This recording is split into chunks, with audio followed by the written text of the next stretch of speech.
10వ తరగతి విద్యార్థులకు సాంఘిక శాస్త్ర ప్రశ్నాపత్రంపై అవగాహన కార్యక్రమానికి స్వాగతం సుస్వాగతం. పాఠశాల విద్యాశాఖ ఆధ్వర్యంలో నూతన పేపరు మారిన విధానానికి అనుగుణంగా ఈరోజు మనం సాంఘిక శాస్త్రంలో మరి ప్రశ్నల సరళి ఏ రకంగా వస్తుంది, అదేవిధంగా విద్యార్థులు పాఠాల వారీగా ఎలా ప్రిపేర్ కావాలి అన్నటువంటి విషయాలు మనతో చర్చించడానికి ఈరోజు మిత్రులు స్టూడియోకి రావడం జరిగింది. మన పక్కన ఉన్నటువంటి మిత్రుడు రాజేంద్ర కుమార్, ఈయన టీఎస్ఎంఎస్ కేతపల్లి మోడల్ స్కూల్లో పీజీటీగా పనిచేస్తున్నారు. మరి ప్రశ్నపత్రాల రూపకల్పన అదేవిధంగా అనేక టెలికాన్ఫరెన్స్ కార్యక్రమాల్లో పాల్గొనడం జరిగింది. ఈరోజు వారి యొక్క అనుభవాలను మీతో షేర్ చేసుకోవడం అన్నటువంటిది జరుగుతుంది. అదేవిధంగా నెక్స్ట్ సునీత కన్నా ఎస్ఆర్జీ సంగారెడ్డి మేడం కూడా మన యొక్క కార్యక్రమాల్లో మాడ్యూల్ ప్రిపరేషన్ కావచ్చు, పేపర్ ప్రిపరేషన్ కావచ్చు, అన్ని కార్యక్రమాల్లో చురుకుగా పాల్గొంటారు. కాబట్టి ఈరోజు మేడం కూడా వారి యొక్క అనుభవాలను పంచుకోవడం జరుగుతుంది. అదేవిధంగా అహ్మద్ రియాజ్ ఖాన్ సార్ కూడా ఉర్దూలో ఈ యొక్క సాంఘిక శాస్త్ర టెక్స్ట్ బుక్ రైటర్. మరి ఈరోజు ఉర్దూ పిల్లలకు కూడా మరి అవకాశం ఇవ్వాలన్నటువంటి ఉద్దేశంతో ఈరోజు సార్ని పిలిపించడం అన్నటువంటిది జరిగింది. కాబట్టి విద్యార్థులారా, ఈరోజు మీరు 10 నుంచి 11:30 వరకు జరిగేటువంటి ఈ కార్యక్రమంలో మీరందరూ కూడా మరి వీక్షించి మరి సాంఘిక శాస్త్రంలో ఎలాంటి డౌట్లు ఉన్నా కూడా మీరు ఫోన్ ఇన్ కార్యక్రమం లాస్ట్ చివరి హాఫ్ అన్ అవర్లో ఉంటుంది. మరి మీరు ఫోన్ చేసి కూడా మమ్మల్ని సంప్రదించవచ్చు. మరి ఇప్పటికే మనం జిల్లాల్లో పరిస్థితి చూసినట్లయితే మొన్ననే అన్ని జిల్లాల్లో కూడా ఫ్రీ ఫైనల్ 1 ఎగ్జామ్స్ అందరూ కూడా రాయడం జరిగింది. అదేవిధంగా వీక్లీ టెస్ట్ కూడా కండక్ట్ చేయడం జరిగింది. అంటే కొంత క్వశ్చన్ పేపర్ మీద కొంతవరకు అవగాహన రావడం అన్నటువంటిది జరిగింది. అలాగే మనకు చూసినట్లయితే అభ్యాస దీపిక అన్నటువంటిది కూడా మ్యాథమెటిక్స్, ఫిజిక్స్, బయాలజీ, సోషల్ స్టడీస్కి సంబంధించి కూడా అన్ని పాఠశాలకు అందడం జరిగింది. కాబట్టి మరి వీటన్నిటినీ దృష్టిలో ఉంచుకొని మరి ఎలా ప్రిపేర్ అయితే రేపు రాబో ఎగ్జామ్లో మరి అందరూ పాస్ కావడం ఒక ఎత్తు అయితే మరి ఇంటెలిజెంట్ పిల్లవాడు ఎట్లా 10/10 సాధించాలన్నటువంటిది కూడా మరొక వైపు. కాబట్టి ఈరోజు మనం వీటన్నిటి గురించి కూడా చాలా డీటెయిల్గా చర్చించుకునేటువంటి ప్రయత్నం చేద్దాం. మరి పాఠాల వారీగా మనం చర్చించుకోవడం వల్ల ఏంటంటే హోలిస్టిక్గా మీకు టెక్స్ట్ బుక్ మీద ఒక ఐడియా రావడం జరుగుతుంది. అదేవిధంగా ఏదైతే ఇప్పుడు అభ్యాస దీపిక ఇవ్వడం జరిగిందో దాంట్లో టోటల్గా కీ పాయింట్స్ బేస్డ్గా దాన్ని తయారు చేసినాం. కాబట్టి ఇప్పుడు ఎగ్జామినేషన్ పాయింట్ ఆఫ్ వ్యూ జిస్ట్గా ఎట్లా ఆన్సర్ రాయాలన్నటువంటిది దాంట్లో చాలా క్లియర్గా ఉంది. కాబట్టి మరి అవన్నిటిని దృష్టిలో ఉంచుకొని కూడా మిత్రులు స్పందిస్తారు అని ఆశిస్తూ మరి మొట్టమొదట మనం తీసుకున్నట్లయితే మనకి జాగ్రఫీ రిలేటెడ్ లెసన్స్ తీసుకున్నట్లయితే మనకి మొదటి లెసన్ భారతదేశ భౌగోళిక స్వరూపాలు, అదేవిధంగా 4వ లెసన్ తీసుకున్నట్లయితే మనకి క్లైమేట్కి సంబంధించినటువంటిది, 5వ లెసన్ తీసుకున్నట్లయితే మరి ఇండియా రివర్స్కి సంబంధించినటువంటిది ఉంది. కాబట్టి మరి ఈ యొక్క జాగ్రఫీ రిలేటెడ్ క్వశ్చన్స్ ఎట్లా ప్రిపేర్ కావాలి, నేచర్ ఆఫ్ ది క్వశ్చన్స్ ఎలా రాబోతున్నాయి, మరి విద్యార్థులు ఏ రకంగా ఆన్సర్ రాస్తే రేపు మంచి మార్కులు సాధించడానికి అవకాశం ఉంది. మరొకసారి సునీత కన్నా madam వివరించగలరు? Sure, sir. So earlier we had a live session on awareness of new blueprint and pattern of the question paper. So today it's like a booster program. So today again we are going to discuss how to present the questions and what type of questions will appear in final exam. So coming to the first lesson, geography part, India relief features. Let us examine these questions once. Explain the importance of Himalayas. So concept wise in the textbook we have this importance of Himalayas, but the question may come in this way. Earlier how did Himalayas contribute for the economic development of the country? This question has arisen earlier, and how does Himalayas contribute for agricultural development of the country? So this type of questions, I mean importance of Himalayas in terms of economic development and agricultural development. So let us first see how to present this answer. Now we have some key points here. So first we know that Himalayas act as natural boundaries. So Himalayas protect us from foreign invaders, and they are like natural boundaries. So the next point comes, they protect us from cold winds of Central Asia. So they act as barriers for our country. And the next point is they help contribute for the monsoon type of climate and summer rains.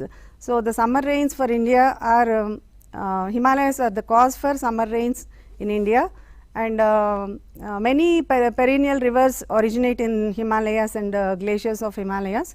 So it is the source of perennial rivers, and due to the perennial rivers, they bring fertile alluvial soils in their course, and most of the Indo-Gangetic plain is filled with the alluvial soils which are brought by the rivers, perennial rivers of Himalayas.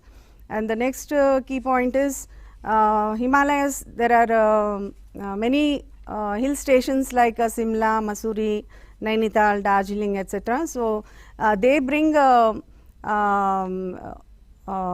revenue for the country in the form of tourism, from tourism industry, and there are many hydroelectrical projects built on the rivers of Himalayas. So they contribute for the agricultural development of the country, and there are many fruit plantations in the valleys of Himalayas, and they also contribute for the economic growth of the country. And the softwood available in the forests of Himalayas contribute for the matchstick industry or furniture industry. So in this way, all these keywords, they some of them are the some of the key points may interpret the agricultural development, or some of the points may interpret for the economic development. So keeping in view the question, so whether it is in terms of economic development or agricultural development, or just it is, if it is in the form of just importance of Himalayas, so we have to cover all these points. So in that way we have to present the answer. So this comes for conceptual understanding, and we shall see the next questions, what type of questions may arise for the from this chapter. So we can see the differentiate between Eastern Ghats and Western Ghats, differentiate between Eastern coastal plains and Western coastal plains, what are the major relief divisions of India, why do the Indo-Gangetic plains have high density of population. So these type of questions may arise in second section or third section, and sorry, I have skipped very short answer type questions here. So these are the areas to be focused for preparation of India relief features lesson. And madam వాస్తవంగా చెప్పాలంటే ఇది పిల్లలు answer రాసేటప్పుడు వాళ్ళు ఏదైతే question అడుగుతున్నారో దాని key points అంటే keywords దృష్టిలో ఉంచుకొని ఒక కీవర్డ్స్ నేర్చిన తర్వాత ఏంటంటే ఆ కీవర్డ్స్ బేస్ చేసుకొని ఒక సెంటెన్స్ని ఎట్లా ఫ్రేమ్ చేయాలన్నటువంటిది పిల్లలు చూసుకున్నట్టయితే ఇప్పుడు ఎగ్జామినేషన్ టైంలో పిల్లలకు బహుశా ఈజీగా ఉపయోగపడుతుండొచ్చు. ఇంకా మనకి ఈ ఫస్ట్ లెసన్లో కూడా ఇంకొక నాకు తెలిసింది మేడం అంటే ఈ classify the Himalayas and explain it, అది కూడా కొంత ఇంపార్టెంట్ అని నేను అనుకుంటున్నాను. ఎందుకంటే పోయినసారి మనం క్వశ్చన్ పేపర్లో అనాలిసిస్ చేసినప్పుడు ఇండో గ్యాంగటిక్ ప్లేన్ గురించి క్వశ్చన్ అడగడం అన్నటువంటిది జరిగింది. కాబట్టి ముఖ్యంగా ఈ యొక్క పాఠంలో ప్రధానంగా క్వశ్చన్ మ్యాపింగ్ స్కిల్స్, మరి మ్యాపింగ్ స్కిల్స్ కూడా ఎట్లాంటివి రావడానికి స్కోప్ ఉంది మేడం? ఎస్, సో ఇందాక మీరు క్వశ్చన్ అన్నారు క్లాసిఫై హిమాలయాస్ అన్నప్పుడు మనం ఇక్కడ హిమాలయాస్, తర్వాత ఇండో గ్యాంజెటిక్ ప్లెయిన్, అలాగే western coastal plains, eastern Ghats and western Ghats, islands, all these are the parts of geographical geographical features. So ఇది ఇవన్నీ మనం క్లాసిఫై అయినప్పుడు ఇవన్నీ రాసిన తర్వాత 1 or 2 you will explain if it is for the essay type question. తర్వాత మీరు అడిగిన మ్యాప్ పార్ట్కి వస్తే map we may have map reading questions from this chapter, like on the screen you can see that we have a map here. So in this we can see the Tropic of Cancer. So they may ask to draw it, Tropic of Cancer ni draw cheyamani adagachu, lekapothe Tropic of Cancer passes through which states of India ani adagachu, or this type of questions like identify the 82.5 east longitude or Indian standard meridian. This type of question also may be asked from this map reading skill. And there may be questions like which is the topmost latitude and which is the starting latitude, like Kanyakumari daggara A latitude daggara India start అవుతుంది, and which is the eastern most longitude, eastern longitude and western longitude అంటే గుజరాత్ దగ్గర, ఇక్కడ అరుణాచల్ ప్రదేశ్ దగ్గర ఏ latitudes దగ్గర India extent అనేది, India location అనేది start అవుతుంది అనే type of questions also may rise coming to the map reading part. And pointing పరంగా madam, and pointing also we have discussed many about many hill stations here, and peaks also, mountain peaks గురించి అడగచ్చు, ranges గురించి అడగచ్చు, Kailash range, Nandam అలాంటి ranges గురించి and peaks గురించి అడగచ్చు. Questions may come from for hill stations also and islands also, ఇక్కడ islands and coastal plains also, like Konkan coast, identify the Konkan coast. So we have to shade the part where it starts and where it ends, like Malabar coast. So ilanti questions వచ్చే అవకాశం ఉంది map pointing సంబంధించి. And outline map of India also may be asked in map drawing skill. అది so map మనకి 2 marks, 4 marks, 6 marks and 8 marks 3 సెక్షన్స్లో వస్తుంది కాబట్టి, so map drawing తర్వాత reading and pointing 3 types of questions may arise from this chapter. యాక్చువల్గా madam, ఇప్పుడు యాక్చువల్గా అయితే మనం ఇండియా మ్యాప్ ఇచ్చి లొకేషన్ చేయమని చెప్తున్నాం కాబట్టి మేబీ మ్యాప్ డ్రాయింగ్లో ఇండియా రాకపోవచ్చు, ఎందుకంటే ఆల్రెడీ ఇండియా మ్యాప్ ఉంటుంది కాబట్టి. బహుశా మ్యాప్ డ్రాయింగ్లో మేజర్గా మనకి తెలంగాణ రావడానికి ఎక్కువ ఛాన్సెస్ ఉన్నాయి. అట్లాగే మనకి మ్యాపింగ్లో కూడా తీసుకున్నట్లయితే మనకి ఏది పీఠభూములకు సంబంధించి ముఖ్యంగా Malwa plateau, Chotanagpur plateau, Deccan plateau, అట్లాగే ఈ కోస్ట్లకు సంబంధించి ఈ ఈస్టర్న్ కోస్ట్లు ఏమున్నాయి, వెస్టర్న్ ఏమున్నటువంటిది, అది ఇవి ఎక్కువ మటుకు కవర్ చేయడానికి అవకాశం ఉంది. మరి అట్లాగే మనకు క్లైమేట్ లెసన్ తీసుకున్నట్లయితే ఏం రావడానికి అవకాశం ఉంది? Yes sir, in climate again if we see on the screen, explain factors affecting climate. This question may be appearing in 3rd section, that is essay type question. And what is the impact of climate change in India? What measures do you suggest to reduce global warming caused by human activities in recent times? So this is a type of contemporary reflection on contemporary issue. And explain the mechanism of monsoons. Prepare a pamphlet to create awareness on afforestation. Differentiate between weather and climate. So these are the main areas where the student has to focus in preparation of the exam from this chapter. And coming to I want to present a model of reflection on contemporary issues, that is global warming. So for this question, these are the key words or concepts to be covered in this question. So when it comes to essay type question, we need to answer in 8 to 10 sentences. So here we see the causes initially for global warming. So burning of fossil fuels and deforestation, these are the keywords here, but we need to extend the answer in this way. So burning of fossil fuels like coal and petrol, these fuels release carbon dioxide to great extent. So this cause for a greenhouse effect, and leading to global warming. And deforestation is another aspect where when forests are diminishing, so again it leads to rainfall. It affects rainfall and causes global warming. Then coming to impact of global warming, so there are some causes like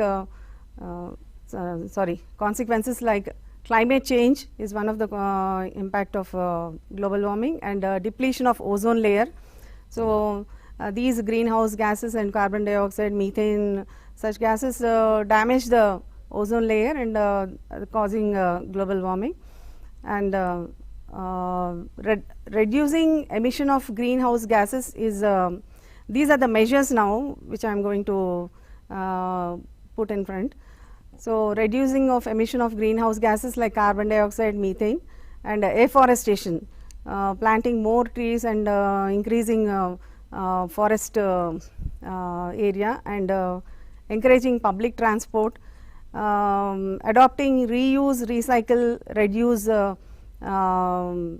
principle, which is applicable where plastic can be reused and recycled, and reducing usage of non-renewable resources, and using alternative resources such as solar energy and all, and solar energy, natural gas, and conserving natural resources is another key point here, and minimizing use of refrigerators, ACs.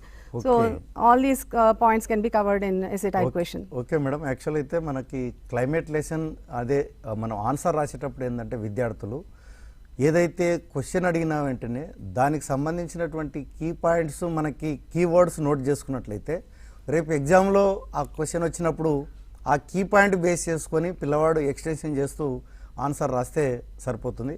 మరి ఈ లెసన్లో మనం తీసుకున్నట్లయితే క్వశ్చన్లతో పాటు మనకి క్లెమోగ్రాఫ్స్ కూడా ఉన్నాయి. మరి క్లెమోగ్రాఫ్స్కి సంబంధించి కూడా మనం చూసుకున్నట్లయితే ఇన్ఫర్మేషన్ స్కిల్కి సంబంధించి మనకి గతంలో ఇవి చాలా మటుకు అడగడం జరిగింది కాబట్టి మరి ఈసారి నాకైతే డౌటే అనిపిస్తుంది. కాబట్టి విద్యార్థులు ముఖ్యంగా ఈ లెసన్లో మనకి కాంటెంపరరీ ఇష్యూస్ మీద ఎక్కువగా దృష్టి పెట్టినట్టయితే సరిపోతుందని అనుకుంటూ, మరి రాజేంద్ర కుమార్, ఇప్పుడు మనము 1-4 జాగ్రఫీ లెసన్స్ డిస్కస్ చేయడం ఉన్నటువంటిది జరిగింది. మరి ఇక్కడ రెండవ లెసన్కి సంబంధించి ముఖ్యంగా మనకి ఐడియాస్ ఆఫ్ డెవలప్మెంట్, అదేవిధంగా ప్రొడక్షన్ అండ్ ఎంప్లాయ్మెంట్ అన్నటువంటిది సెకండ్ అండ్ థర్డ్ లెసన్స్ రెండు కూడా ఎకనామిక్స్ రిలేటెడ్గా ఉన్నాయి. మరి ఈ సెకండ్ థర్డ్ లెసన్స్ పిల్లలు ఏ రకంగా ప్రిపేర్ అయితే మరి రేపు మనకి మంచి మార్కులు రావడానికి అవకాశం ఉంది, అదేవిధంగా నేచర్ ఆఫ్ క్వశ్చన్స్ ఎట్లా రావడానికి స్కోప్ ఉంది? Very good morning everyone. So here let us discuss on the some part of this, what are the economics one, that one it is related issue, that one we can say it as what is the second unit, that one it is ideas of development, that one what we have. The first thing important one it is understanding the important concepts. Means here it is if we know what are the major concepts of this lesson it is so if we come to know about that one, then every concept we have the different type of the questions we can see it is. So it is if we take this lesson, what are the ideas of development, that one we have majorly that one it is in this one we can see national income is one of the concept what we are having it is.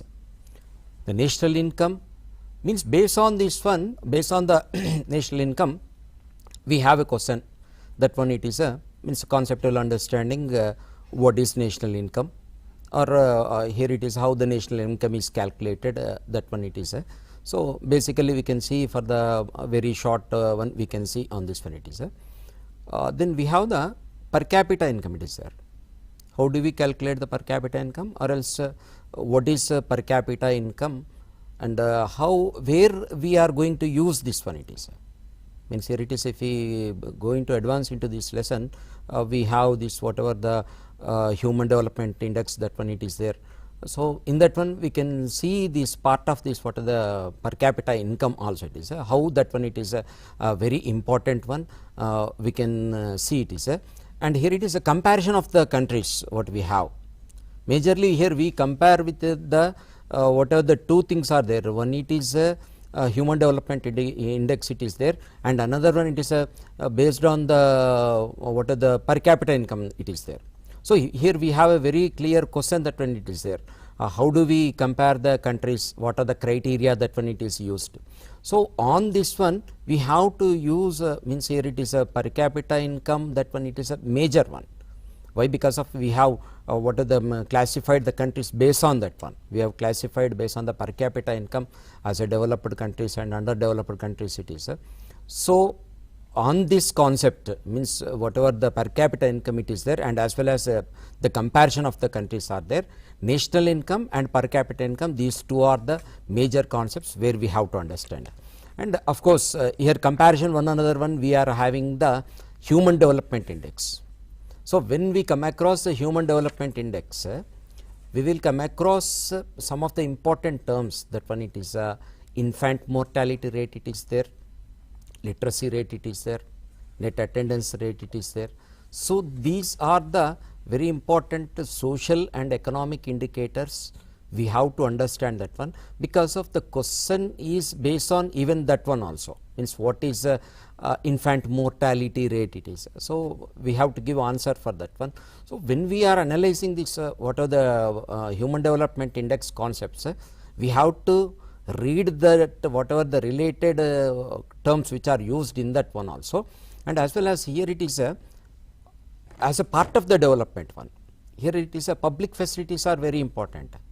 So it is a question may arise that when it is what is the what are the public facilities, and why that one it is provided by the government only. So this one we should able to explain, means when we are thorough with these what are the concepts that one it is there, whether it is a per capita income or national income or public facilities, whatever it is there, and indicators of the what are the human development index, that education and as well as the health indicators it is there, that one we have to be thorough with that one.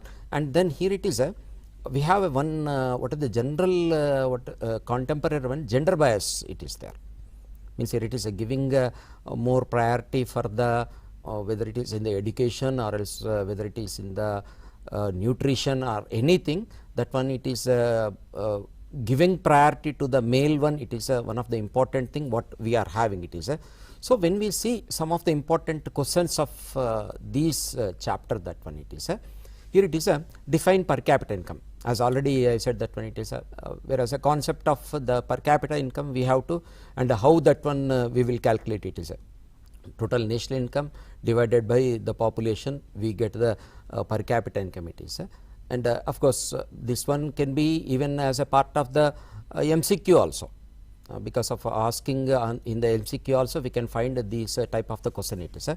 And why infant mortality rate is an important component. So it is an infant mortality rate, that one it is a very what a concept is important, and as well as how that one it is important, that one also we have to. And here it is we have the analyzing of the table it is there. So it is whereas if you see the screen, the table we are having it is there. Just in this one regarding the what are the HDI, that one it is there, our neighbor countries, that one it is showing a table on this one. So here it is Sri Lanka, India, Pakistan, Myanmar, what are the per capita income, life expectancy, these all the things it is there. So analyzing of this one also it is very important. Analyzation of the table I will explain with the other one it is.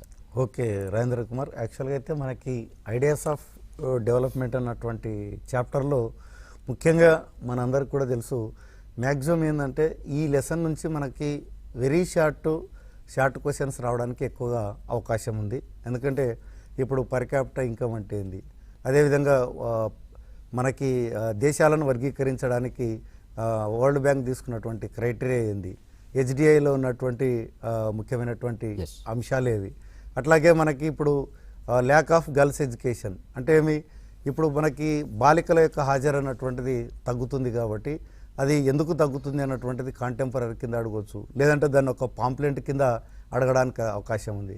అట్లాగే ఇంకోటి దాంట్లో comparative data on selected states of మనకి బీహార్, హిమాచల్ ప్రదేశ్, హర్యానా ఉంది. అంటే అలా table ఇస్తే కూడా దాన్ని విశ్లేషణ కింద అడగవచ్చు, లేదంటే దాని కింద 2 క్వశ్చన్లు ఇచ్చి మనకి ఆ లెసన్లో కూడా అడగడానికి అవకాశం ఉంది. మరి what about third lesson Rajendra Kumar? Yeah, this what are the production and employment that one it is there. Almost these two are interrelated. What are the second chapter and the third chapter what we are having it is. So majorly we have discussed about the sectors of economy in this one it is there. Yeah. So it is the based on this one classify the sectors of economy is the one question what we can see it is. So what are the 3 sectors we have to explain with the example that one can be asked it is. And of course the GDP is the main tool what it is there for the national income and other things it is. So GDP related questions it is what is the GDP and how do we estimate the GDP and what are the precautions what we have to take while calculating the GDP. Why? Because of here it is we take only the final goods and services that one it is there. So doubling or multiply of the things can be there if we take the others like what are the intermediate goods and as well as the primary goods it is there. So that is what here it is we have to understand the concept that one it is while calculating the GDP what are the precautions that one we have to take it is. And we have the major thing regarding the employment that one it is there. Here it is one of the means in the lesson if we see whatever the employment of the different sectors that one it is there, and as well as here it is we have the different type of the what unemployment also it is there. Here it is underemployment. Here it is very clearly we have to understand the clear concept. Underemployment is there, disguised unemployment is there. Very what are the difference between these things are very small it is. That is what we have to refer this one is as a properly it is. And Okay. shifting the sectors also means at the time of the independence how the sectors were there means in the GDP share how much it was the agriculture it is there and how much industry and then the services, and in the shift in the in the matter of the employment also how that one it is there, whereas we have to see it is. So it is a classify the sectors of economy is one, and define GDP, explain the changes in the shares of the different sectors in the GDP we can see, and differentiate organized sector and unorganized sector. Here it is we have the one another question sir, that one it is what are the your suggestions to improve the conditions of the unorganized sector also, that whereas we can see here it is and here it is MCQ wise if we see please see people are here it is indirectly asking the question it is people are apparently working but all them are made to work less than their whatever the potentiality. So what it is called here it is given the options if we can see A unemployment, B underemployment, C disguised unemployment, means asking that question indirectly in the MCQ that one also we can see. And here it is as already I said, write few suggestions for the improvement of the this create better conditions of the employment also. These type of the contemporary question also we can see. Okay Rajendra Kumar, యాక్చువల్గా మనకి ఈ యొక్క ఉత్పత్తి ఉపాధి అన్నటువంటి పాఠం నుంచి ప్రధానంగా మనకేందంటే ఈ యొక్క ఆర్థిక వ్యవస్థను వర్గీకరించండి అన్నటువంటిది ఒకసారి చూసుకోవాలా. అట్లాగే మనం తీసుకున్నట్లయితే అక్కడ 3 సెక్టార్కి సంబంధించినటువంటి ఒక టేబుల్ కూడా ఉంటుంది. ఇక్కడ కూడా మనం గమనించాల్సింది ఏంటంటే ఆ టేబుల్ అనాలిసిస్ కిందనే అడగవచ్చు, లేదంటే దాని కింద 2 క్వశ్చన్లు ఇచ్చైనా అడగడానికి అవకాశం ఉంది. ప్రధానంగా ఈ లెసన్లో మనం చూసినట్లయితే ఈ యొక్క what is the difference between organised and unorganised sector అన్నటువంటిది ఒకటి చూసుకోవాలా. అట్లాగే ఇప్పటికి కూడా మనకి ఏంటంటే ఒక కాంటెంపరీ దాని కింద ఎక్కువగా స్కోప్ ఉన్నటువంటి క్వశ్చన్ ఏంటంటే ఇప్పటికీ కూడా ఈ యొక్క ఏది అన్ఆర్గనైజ్డ్ సెక్టార్లో కార్మికుల యొక్క పరిస్థితులు మెరుగుపరచకపోవడానికి గల కారణాలు ఏమిటి, మరి ఇంప్రూవ్మెంట్ కొరకు నువ్వు ఎటువంటి సూచనలు చేస్తావు అన్నటువంటిది కూడా ఇలాంటి ప్రశ్నలు కూడా మనకి రిఫ్లెక్షన్స్ ఆన్ కాంటెంపరీ కింద అడగడానికి ఎక్కువ అవకాశం ఉంది. ఇక మనం ఉర్దూ పరంగా తీసుకున్నట్లయితే మరి రియాజ్ సార్ వాస్తవంగా చెప్పాలంటే question paper pattern and understanding is very important. So better to explain about the blueprint. అట్లాగే మనకేందంటే explain about the section wise nature of questions. सबसे पहले मैं इस लाइव सेशन में तमाम ही 10वीं जमात के अब अप्रैल में होने वाले इम्तिहानात में शिरकत करने वाले तमाम ही तलबा तालिबात और तमाम ही समाजी इल्म के असातिज़ा का दिल की अमीर गहराइयों से इस्तकबाल करता हूँ इस प्रोग्राम में.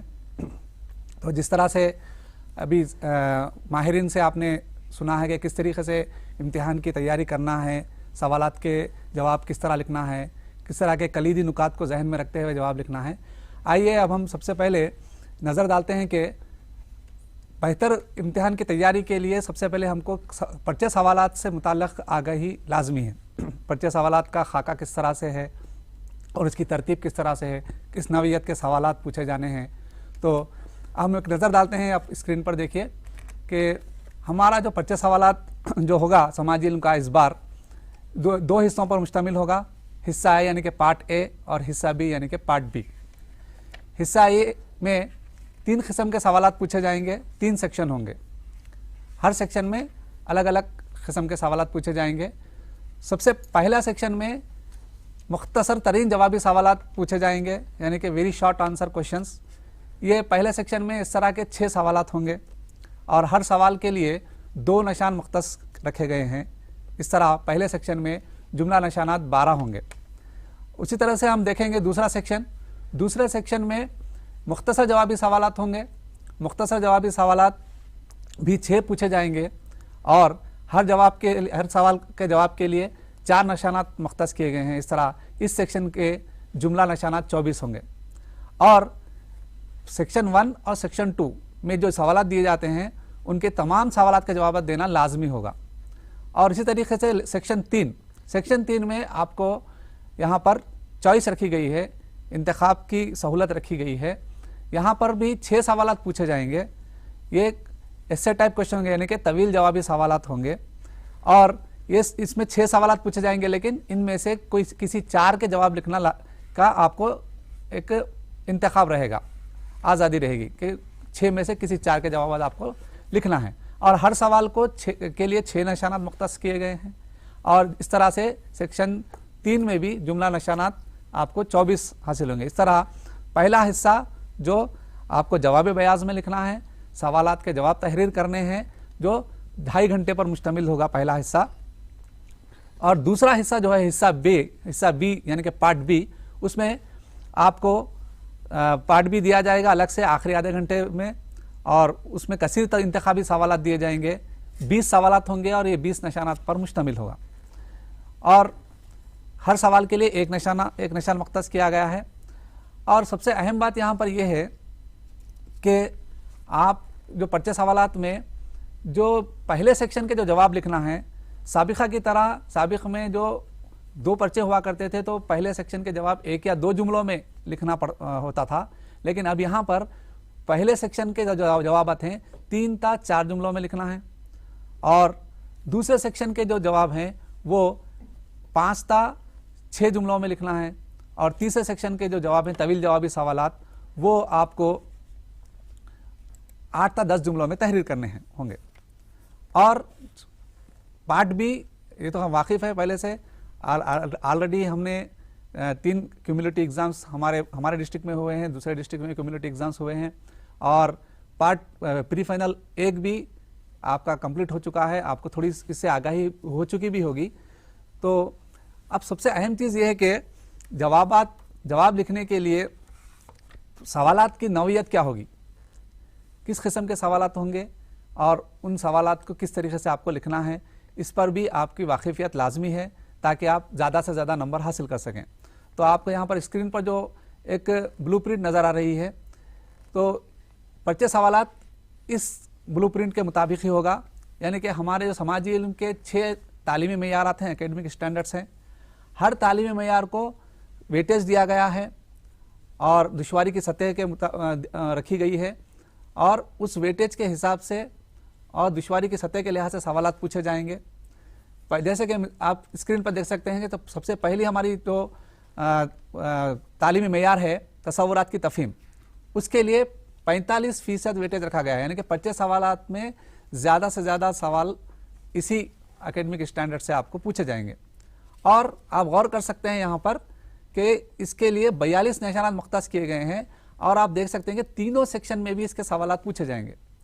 और मज़ीद आप गौर कर सकते हैं कि वेरी शॉर्ट आंसर क्वेश्चंस में इसके 2 सवालात पूछे जाएंगे इस तसव्वुरात की तफहीम के तहत, और शॉर्ट आंसर क्वेश्चंस में भी 2 सवालात पूछे जाएंगे, और एस्से टाइप क्वेश्चंस में भी 2 सवालात पूछे जाएंगे। ये और बात है कि एस्से टाइप क्वेश्चंस में आपको चॉइस है, सवालात को आप इंतखाब कर भी सकते हैं या नहीं भी कर सकते हैं, लेकिन पहले 2 सेक्शन में आप इसके दोनों के इंतखाब लाजमी तौर पर इसको जवाब लिखना होता है। और फिर देखेंगे आप मल्टीपल चॉइस क्वेश्चंस में, यानी कि पार्ट बी में 18 सवालात, यानी कि कमोबेश तमाम सवालात ही तसव्वुरात की तफहीम के तहत पूछे जाएंगे। इस तरह 42 निशाना तसव्वुरात की तफहीम के तहत होंगे। फिर हम देखेंगे दूसरी जो हमारी तालीमी मेयार है उसको 11% का वेटेज रखा गया है और उसके तहत 10 निशानात मुख्तस हैं। उसमें वेरी शॉर्ट आंसर क्वेश्चन में इस तालीमी मेयार से, यानी कि मतन का मुताला करना और उससे तबसरा करना, कमेंट करना, इसका किस्म का सवाल पहले सेक्शन में आपको नहीं आएगा। दूसरे सेक्शन में और तीसरे सेक्शन में एक एक सवाल इससे मुताल्लिक़ होगा और आप इसके लिए तैयारी भी कर सकते हैं। दूसरे सेक्शन में हम देख सकते हैं कि 4 नंबर का सवाल होगा और तीसरे सेक्शन में हम देख सकते हैं कि 6 नंबर का सवाल होगा, और पार्ट बी में इस किस्म का सवाल नहीं पूछा जाएगा। फिर देखें हम तीसरी तालीमी मेयार मालूमात की महारत इंफॉर्मेशन स्किल्स, उसके लिए 13% वेटेज रखा गया है, 12 निशानात पर मुश्तमिल है, और हम गौर कर सकते हैं कि तीनों सेक्शन में इस किस्म का सवाल आपको पूछा जाएगा, यानी कि एक जदवल दिया जाएगा या एक ग्राफ दिया जाएगा, उससे मुताल्लिक़ 2 सवालात, अगर पहले सेक्शन में है तो 2 सवालात पूछे जा सकते हैं, अगर दूसरे सेक्शन में है तो उस पर उसका तज्ज़िया करना, एनालिसिस करना, या फिर उसके तहत कोई 4 सवालात दिए जा सकते हैं, या और तीसरे सेक्शन में भी ग्राफ या जदवल दिया जा सकता है और उस ग्राफ या जदवल का तज्ज़िया करना, एनालिसिस करना, या फिर उससे मुताल्लिक़ 5 या 6 सवाल भी पूछे जा सकते हैं। सवालात के उस जो जदवल दिया जाएगा या ग्राफ दिया जाएगा उसकी नौइयत के हिसाब से सवालात तैयार किए जा सकते हैं। यहाँ पर एक बात गौर करने की कि पर्चे सवाल में तहत के सवालात, यानी कि दिए गए जदवल का मुतालिया कीजिए या मुशाहिदा कीजिए या ग्राफ का मुशाहिदा कीजिए, और नीचे दिए गए सवालात सिर्फ और सिर्फ इसी एकेडमिक स्टैंडर्ड में पूछे जाएंगे, दीगर एकेडमिक स्टैंडर्ड में इस किस्म के सवालात नहीं पूछे जाएंगे, हो सकता है मैप स्किल में पूछे जाए। और हम देखते हैं कि चौथी हमारी जो तालीमी मेयार है हमअस्र मौज़ूआत पर रद्द-ए-अमल सवालात करना, इसके लिए भी 11% का आपको वेटेज रखा गया है, 10 निशानात इसके लिए मुख्तस हैं। इसमें पहला जो सेक्शन है उसमें इसके तहत 1 सवाल पूछा जाएगा और दूसरे सेक्शन में इससे मुताल्लिक़ सवाल आपको नहीं पूछा जाएगा, तीसरे सेक्शन में इसका सवाल पूछा जाएगा। और ख़ास तौर से आप गौर कीजिए मल्टीपल चॉइस क्वेश्चन में चौथी academic standard 4th academic standard से 2 सवालात आपको पूछे जाएंगे हमअस्र मौज़ूआत पर रद्द-ए-अमल से मुताल्लिक़। और फिर हम देखेंगे नक्शे जाती महारतें। नक्शे जाती महारतें हम जानते हैं कि नक्शा पढ़ना, नक्शे में निशानदही करना और नक्शा उतारना, ये 3 किस्म के सवालात होते हैं। तो 3 किस्म के सवालात तीनों सेक्शन में पूछे जाएंगे। 3 किस्म में से किसी भी किस्म के सवाल को एक सवाल, जैसे कि नक्शा उतारने के लिए पहले सेक्शन में पूछा जा सकता है या फिर नक्शे का मुतालिया करने के लिए पूछा जा सकता है, और दूसरे सेक्शन में कोई एक नक्शा देकर उसमें निशानदही करने के लिए पूछा जाएगा, और तीसरे सेक्शन में भी कोई एक नक्शा, यानी कि अगर दूसरे मिसाल के तौर पर अगर दूसरे सेक्शन में हिंदुस्तान का नक्शा, इंडिया का नक्शा दिया जा रहा है तो तीसरे सेक्शन में दुनिया का नक्शा दिया जाएगा, वर्ल्ड मैप। और निशानदही के लिए चूंकि 4 निशानात पर मुश्तमिल होगा दूसरा सेक्शन, तो 4 आपको ऑप्शन दिए जाएंगे, और तीसरे सेक्शन में अगर पूछा जा रहा है 6 ऑप्शन दिए जाएंगे। इस तरीके से नक्शे जाती महारत है, तीनों सेक्शन में इसके सवालात पूछे जाएंगे। और आखिरी जो हमारी तालीमी मेयार है लास्ट एकेडमिक स्टैंडर्ड तौसीफ, तारीफ और हिस्सासियत, इसके तहत 7% उसको वेटेज रखा गया है। 6 नंबर के इसमें सवालात आएंगे, पहले सेक्शन में और दूसरे सेक्शन में इस किस्म के सवालात आएंगे। इस किस्म में किस नौइयत के सवालात आएंगे? आपको नारे तहरीर करना या पम्फलेट तैयार करना, या फिर किसी एक शख्सियत के बारे में उनकी आप क्या पसंद करते हैं उनकी तौसीफ बयान करना, इस तरीके के सवालात पूछे जाएंगे आपको। तो इस तरह से मैं उम्मीद करता हूं कि तमाम तालीमी मेयारात के मुताबिक किस किस्म के सवालात पर्चे सवालात में सेक्शन वारी पूछे जाएंगे, इससे आगाही हुई होगी।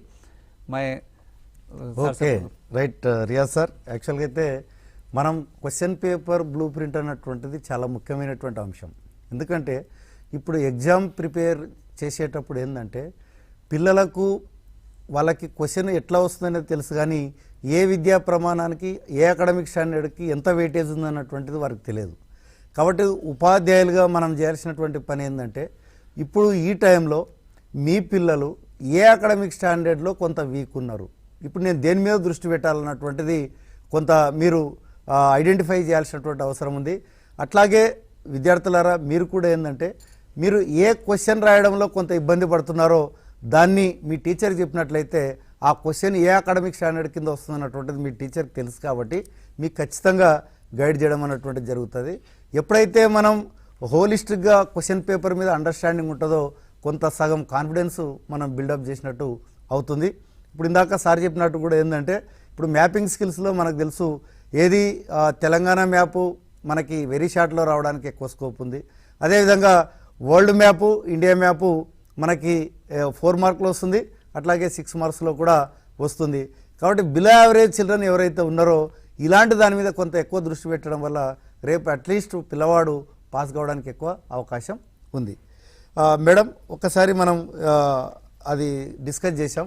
ఇప్పుడు నేను ఒకసారి మీకు 13-14కి సంబంధించి కూడా మరి ఏమున్నాయన్నటువంటిది కూడా ఒకసారి నేను ఎక్స్ప్లెయిన్ చేస్తాను.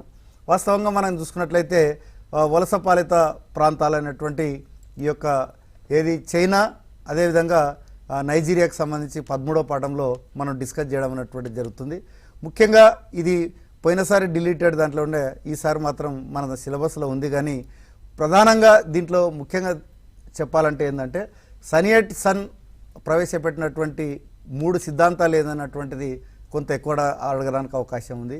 అట్లాగే చైనాలో ప్రవేశపెట్టినటువంటి ల్యాండ్ రిఫార్మ్స్కి సంబంధించినటువంటిది కొంత అడగడానికి అవకాశం ఉంది. ముఖ్యంగా దీంట్లో నైజీరియా గురించి కూడా చర్చిస్తాం. కాబట్టి ముఖ్యంగా ఏది నైజీరియాలో ఆయిల్ ఏదైతే ఎట్లా దుర్వినియోగం చేస్తున్నారన్నటువంటిది ఒకసారి మనకి ఈ యొక్క ఆయిల్కి సంబంధించి కూడా దాంట్లో పారాగ్రాఫ్ రావడానికి ఎక్కువ అవకాశం ఉంది. మీరు ఒకసారి దీన్ని తెర మీద కూడా గమనించండి. ముఖ్యంగా మనం చూసినట్టయితే మనకి rise of the communist party of China land reforms, ముఖ్యంగా పాన్ ఆఫ్రికా వాదం, అదేవిధంగా ఆయిల్ ఎన్విరాన్మెంటల్ అండ్ పాలిటిక్స్. కాబట్టి చాలా సింపుల్ కాన్సెప్ట్స్ దీంట్లో ఉన్నాయి. మనం ప్రధానంగా దృష్టి పెట్టాల్సింది మాత్రం 3 అంశాలు. ఒకటి 𝗧-𝗦𝗔𝗧 3 సిద్ధాంతాలు, రెండవది ల్యాండ్ రిఫార్మ్స్, మూడవది ఎట్లా మనకి ఆయిల్ అన్నటువంటిది దుర్వినియోగం అవుతుంది, మరి పర్యావరణం ఏ రకంగా దెబ్బతింటుంది అన్నటువంటి దాని మీద దృష్టి పెడితే సరిపోతుంది. ఇక మనకి 14th చాప్టర్లోకి వెళ్ళినట్లయితే భారతదేశ స్వాతంత్రోద్యమానికి సంబంధించి దీంట్లో కూడా మనం చాలా డీటెయిల్గా డిస్కస్ చేసినప్పటికీ ప్రధానంగా ముఖ్యంగా మనం గుర్తుంచుకోవాల్సింది ఏంటంటే దీంట్లో మనకు ఆబ్జెక్టివ్ టైపు 1-2 రావడానికి అవకాశాలు ఉన్నాయి. అట్లాగే మనకి ముస్లిం లీగ్ స్థాపించినటువంటి ఉద్దేశం ఏంది, అదేవిధంగా హిందూ మహాసభ ఎందుకు స్థాపించినారు, అదేవిధంగా ప్రత్యక్ష చర్యా దినంగా డైరెక్ట్ యాక్షన్ డే ఎందుకు పిలిపించింది, అదేవిధంగా క్విట్ ఇండియా గురించి కొంత అడగడానికి అవకాశం ఉంది. ప్రధానంగా ముఖ్యంగా ఏంటంటే ఈ యొక్క భారతదేశ విభజన తర్వాత ప్రజలు ఎటువంటి ఇబ్బందులు ఎదుర్కొన్నారన్నటువంటిది దీంట్లో ప్రధానంగా చర్చించడం అన్నటువంటిది జరిగింది. అట్లాగే మనకేంటంటే ఈ ప్రిన్సిలీ స్టేట్స్ అన్నటువంటివి ఏ రకంగా మెర్జ్ అయినాయి మన ఇండియన్ యూనియన్లో అన్నటువంటిది కూడా మనం ప్రధానంగా వీటి మీద దృష్టి పెడితే సరిపోతుంది. ఎందుకంటే ఇప్పుడు చాలా డీటెయిల్గా అన్నటువంటిది సాధ్యం కాదు. కాబట్టి ఎంత ఏమంటారు కన్సైజ్ చేసి ఏది అవసరమో దాన్ని మాత్రమే ఇప్పుడు మనం రివైజ్ చేసుకున్నట్లయితే రేపు మంచి మార్కులు రావడానికి అవకాశం ఉంది. ప్రధానంగా మనం తీసుకున్నట్లయితే ఏది మన భారతదేశ స్వాతంత్రోద్యమంలో మనకి ఇనిషియల్ విక్టరీ ఆఫ్ జపాన్ అన్నటువంటిది ఒక పారాగ్రాఫ్ ఉంటుంది పేజ్ నెంబర్ 203లో. అట్లాంటిది మనకి ఈ యొక్క రీడ్ ద టెక్స్ట్ ఇంటర్ప్రిటేషన్ కింద ఎక్కువ మటుకు కొంత అడగడానికి అవకాశం ఉంది. కాబట్టి పిల్లలు మీరు ఇప్పటికీ రీడ్ ద టెక్స్ట్ ఇంటర్ప్రిటేషన్ అన్నటువంటిది ప్రశ్నకు జవాబుగా ప్రాక్టీస్ చేయాల్సినటువంటి అవసరం ఉంది. మీకు దానికి సంబంధించి కూడా చివరిలో ఎట్లా రాయాలో ఇండికేటర్స్ అనేది కూడా చూపించడం అన్నటువంటిది జరుగుతుంది. మేడం ఒక్కసారి మనం చూసినట్లయితే ఇందాక మీరు 1 అదేవిధంగా 4 పాఠాలు డిస్కస్ చేయడం అన్నటువంటిది జరిగింది. మరి ఇప్పుడు మీరు 5వ పాఠానికి సంబంధించి కూడా ఒకసారి పిల్లలు ఎలా ప్రిపేర్ అయితే బాగుంటుంది అన్నటువంటిది ఎక్స్ప్లెయిన్ చేయండి. Sure sir. So 5th chapter మనకి రివర్స్కి సంబంధించినది. ఇక్కడ Indian reverse and water resources. So దీంట్లో ఎలాంటి క్వశ్చన్స్ అపియర్ అయ్యే అవకాశం ఉందనేది ఇక్కడ మనం ఒకసారి స్క్రీన్ పైన చూద్దాం. Classify the drainage system in India based on physiographical units and origin. So ఇక్కడ మనకి డ్రైనేజ్ సిస్టమ్ అనేది 2 టైప్స్ ఆఫ్ క్లాసిఫికేషన్స్ ఉన్నాయి. ఒకటి ఫిజియోగ్రాఫికల్ యూనిట్స్ అంటే హిమాలయాస్, తర్వాత Indo Gangetic plain and Deccan plateau. So ఈ 3 డివిజన్స్లో ఎలా ఈ డ్రైనేజ్ సిస్టమ్ ఎక్స్టెండ్ అయ్యి ఉంది అనేది ఒక టైప్ ఆఫ్ క్లాసిఫికేషన్ అయితే, ఇంకొక బేస్డ్ ఆన్ ద ఆరిజిన్ అంటే Himalayan reverse and peninsula reverse. So 2 types of classifications మనము ఫోకస్ చేయాల్సిన అవసరం ఉంది. సో క్వశ్చన్ ఏ రకంగానైనా రావచ్చు మనకి, బేస్డ్ ఆన్ ద ఆరిజిన్ అన్నా ఉండొచ్చు, బేస్డ్ ఆన్ ఫిజియోగ్రాఫికల్ యూనిట్స్ అన్నా ఉండొచ్చు. సో ఆ విధంగా మనం ప్రిపేర్ అవ్వాల్సిన అవసరం ఉంటుంది. Next differentiate between Himalayan reverse and peninsula reverse. మనకి ఇక్కడ చాలా డిఫరెన్సెస్ ఉన్నాయి, మనం వాటి మీద కాన్సన్ట్రేట్ చేయాలి. ఫస్ట్ది మనకి హిమాలయన్ రివర్స్ వచ్చేసి perineal reverse, and whereas peninsular rivers are all rain fed rivers. So these type of differences we have to focus here for this question. So it may appear in second section which comes to 3 marks, and we need to answer 4 to 5 sentences here. 5 to 6 sentences, and ఈ differentiate అనే question ఇక్కడ I want to highlight that many students are writing first giving the heading as Himalayan rivers, and they are writing about Himalayan rivers, and next giving a heading as Peninsular rivers and presenting in that way. So that is a wrong way, I say. Whenever you present the question for differentiate, so you have to draw a line, and one side you have to mention Himalayan rivers and the other side you have to mention Peninsular rivers. This is the call వస్తుందంట, తీసుకుందాం. Hello hello hello sir నమస్తే, చెప్పండి sir. Sir నమస్కారం sir. నమస్తే sir, చెప్పండి sir. Sir నేను అయ్యప్పని sir, మా గర్ల్స్ మాట్లాడతారంట సార్, అందుకోసమే మాట్లాడి పిల్లలతో మాట్లాడి మరి. అదే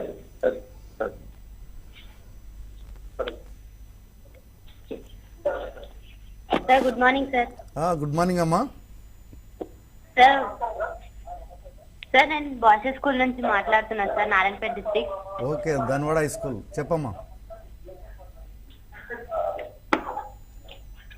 sir good morning sir. Doubt అడుగమ్మా. సార్ 2 మార్క్స్ లో 4 మార్క్స్ లో 6 మార్క్స్ లో సెషన్ వైజ్ క్వశ్చన్స్ ఉన్నాయి కదా సార్? అవును, చెప్పమ్మా. హలో, 3 సెషన్స్ ఉన్నాయి కదా సార్? అవును. మీరు అమ్మ టీవీ వాల్యూమ్ తగ్గించండి అమ్మా, మీరు క్వశ్చన్ అడగండి. టీవీ చూసుకున్నా కూడా మాట్లాడద్దు, నువ్వు డైరెక్ట్గా క్వశ్చన్ అడిగేసి. క్వశ్చన్స్ కూడా రావచ్చా సార్? ఏం క్వశ్చన్లమ్మా? Current affair questions sir. అమ్మా, కరెంట్ అఫైర్స్ క్వశ్చన్స్ ఏవి కూడా ఇవ్వరు.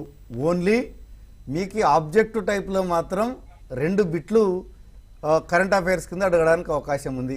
ముఖ్యంగా ఇప్పుడు ప్రస్తుత చీఫ్ ఎలక్షన్ కమిషనర్ ఎవరు, ప్రస్తుత రాష్ట్రపతి ఎవరు, ఇట్లాంటివి ఓన్లీ మన బుక్లో ఏదైతే మనం డిస్కస్ చేశామో వాటి మీద మాత్రమే, అది కూడా ఆబ్జెక్టివ్ టైప్లో 2 బిట్లు మాత్రమే ఇవ్వడం అన్నటువంటి జరుగుతుందమ్మా. క్వశ్చన్లలో ఎక్కడ కూడా కాంటెంపరీ కింద మనం ప్రజెంట్ జరుగుతున్న విషయాల మీద ప్రశ్నలు ఉండవు. కేవలం టెక్స్ట్ బుక్ ఆధారంగా మాత్రమే ఇవ్వడం అన్నటువంటిది జరుగుతుందమ్మా. Okay, continue madam. So differentiate question need to be answered in 2 parts, one in the left hand side and the other in the right hand side. So this is the way to present the question regarding differentiating. And coming to the next question, explain the causes for increasing water pollution and suggest measures to reduce. So this is a contemporary question. So where this question need to be answered in 3 steps, where causes should be first interpreted, then comes the impact, then suggestions how to, what measures need to be followed to reduce this water pollution. So in this way, with the causes, impact and measures, we can answer the contemporary reflection on contemporary question.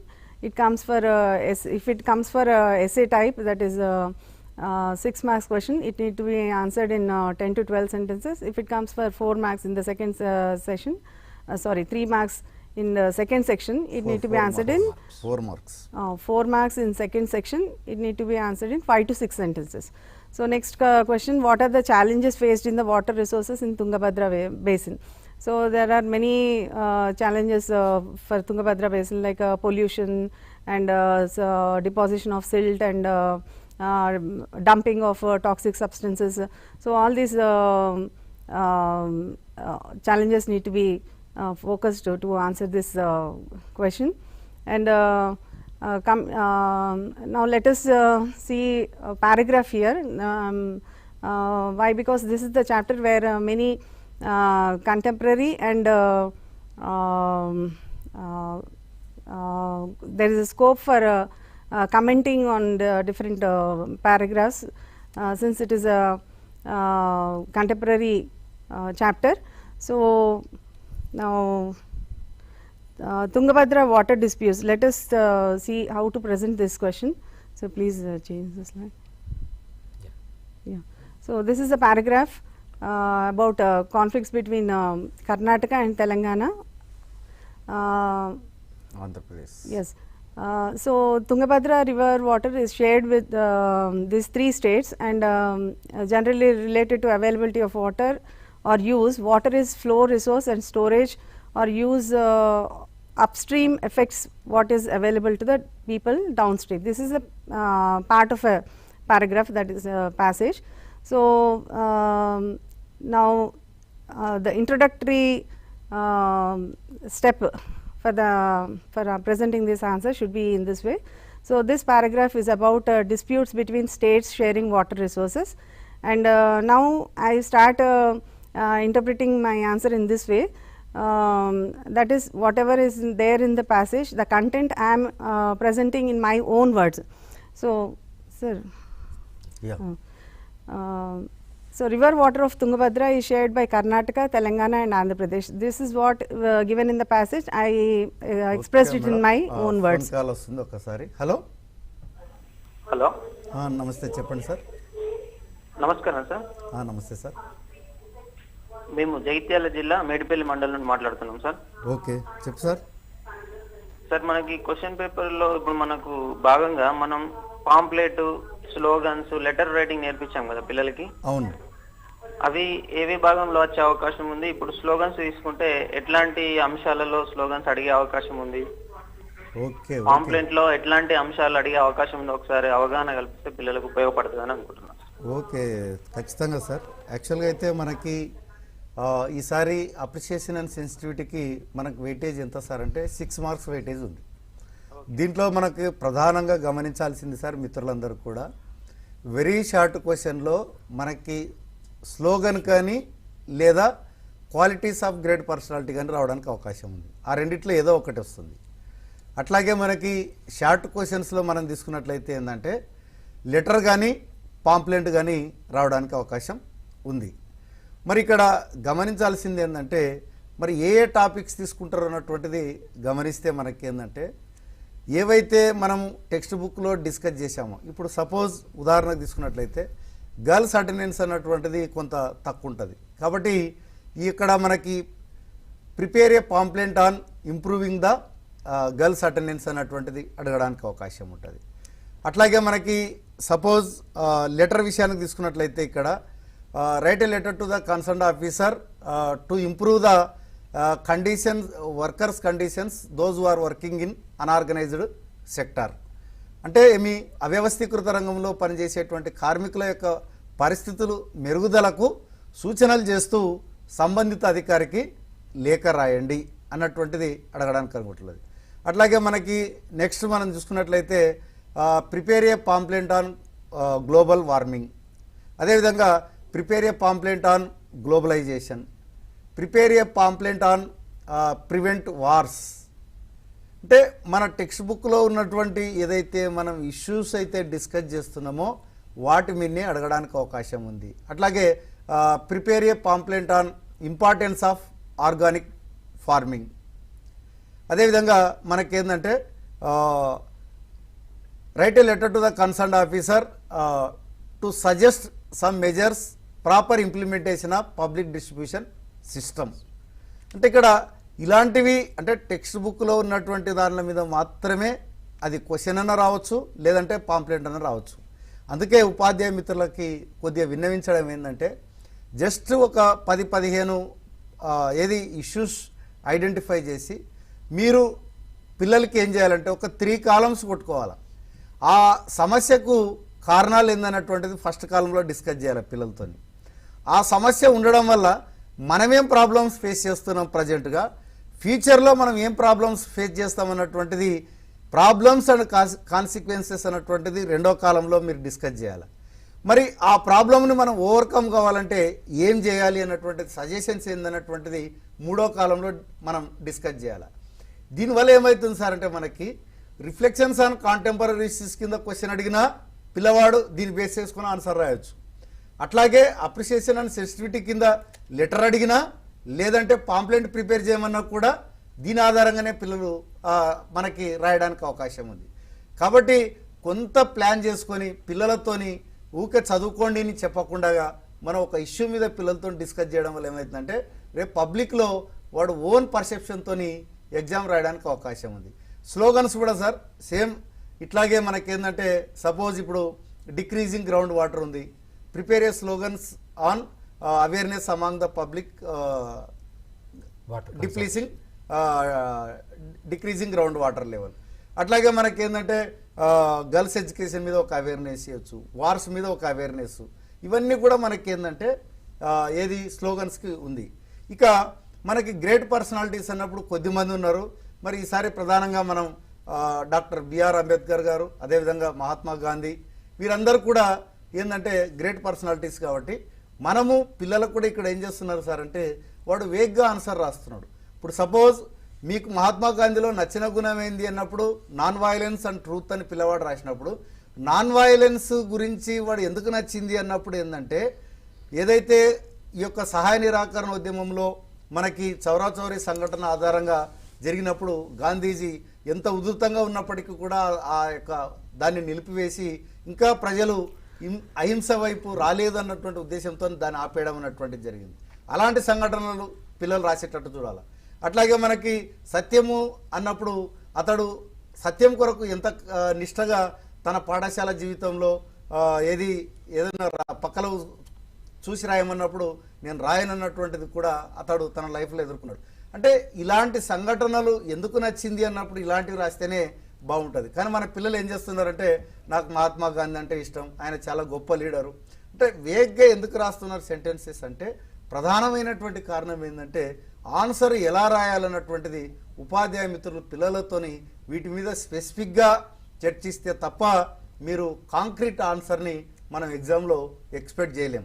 అందుకనే ఉపాధ్యాయ మిత్రులకు విన్నపం ఏంటంటే ఇలాంటి కొన్ని topics select చేసేసుకొని మీరు పిల్లలతోని వీటి మీద డిస్కస్ చేసినట్టయితే డెఫినెట్గా రేపు మంచి మార్కులతో పాటు 10/10 రావడానికి కూడా అవకాశం ఉంది. అట్లాగే ఇప్పుడు మనకి ఈ యొక్క ఇప్పుడు మేడంతో డిస్కస్ చేస్తున్నటువంటి క్రమంలో మనకి 5th లెసన్ అన్నటువంటిది కూడా ఏంటంటే ఈ యొక్క పారాగ్రాఫ్కి చాలా అతి ముఖ్యమైనటువంటి అంశం. ముఖ్యంగా దాంట్లో మనకి హిమాలయ నదులు అదేవిధంగా ద్వీపకల్ప నదుల తర్వాత ప్రధానంగా చర్చించింది ఏంటంటే ముఖ్యంగా ఈ యొక్క గ్రౌండ్ వాటర్ లెవెల్ అదేవిధంగా తుంగభద్ర నది క్యాచ్మెంట్ ఏరియాలో ఏ రకంగా వాటర్ లెవెల్ తగ్గిపోతుంది అన్నటువంటిది. దాంట్లో మనకి తీసుకున్నట్టయితే ఏంటంటే పేజ్ నంబర్ 65లో ముఖ్యంగా there has been mismatch అని చెప్తూ టు పే ఫర్ దిస్ అన్నటువంటిది ఉంది. అంటే ఏంది ముఖ్యంగా ప్రభుత్వాలు ప్రజలకు కనీసం తాగునీటిని అందించడం అన్నటువంటిది వాళ్ళ బాధ్యత.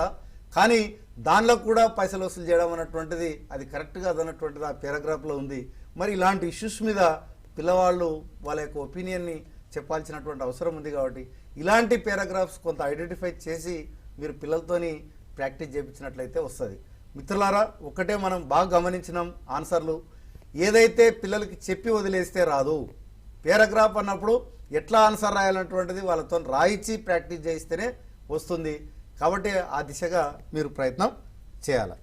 ఇక ఒక డౌట్ సార్, ఈ పారాగ్రాఫ్ ఐడెంటిఫికేషన్ని అంటే ఎలాంటి పారాగ్రాఫ్లు ఇదవుతాయి అనేది దాన్ని ఎట్లా ఐడెంటిఫై చేయాలి? అంటే చాలామంది ఉపాధ్యాయులకు ఉన్న డౌట్ ఏంటిదంటే ఈ మొత్తం లెసన్లో నేను ఎటువంటి పారాగ్రాఫ్ని చూస్ చేసుకోవాలి అనేది వాళ్ళు చాలా సందర్భాల్లో అడిగిన అంశము.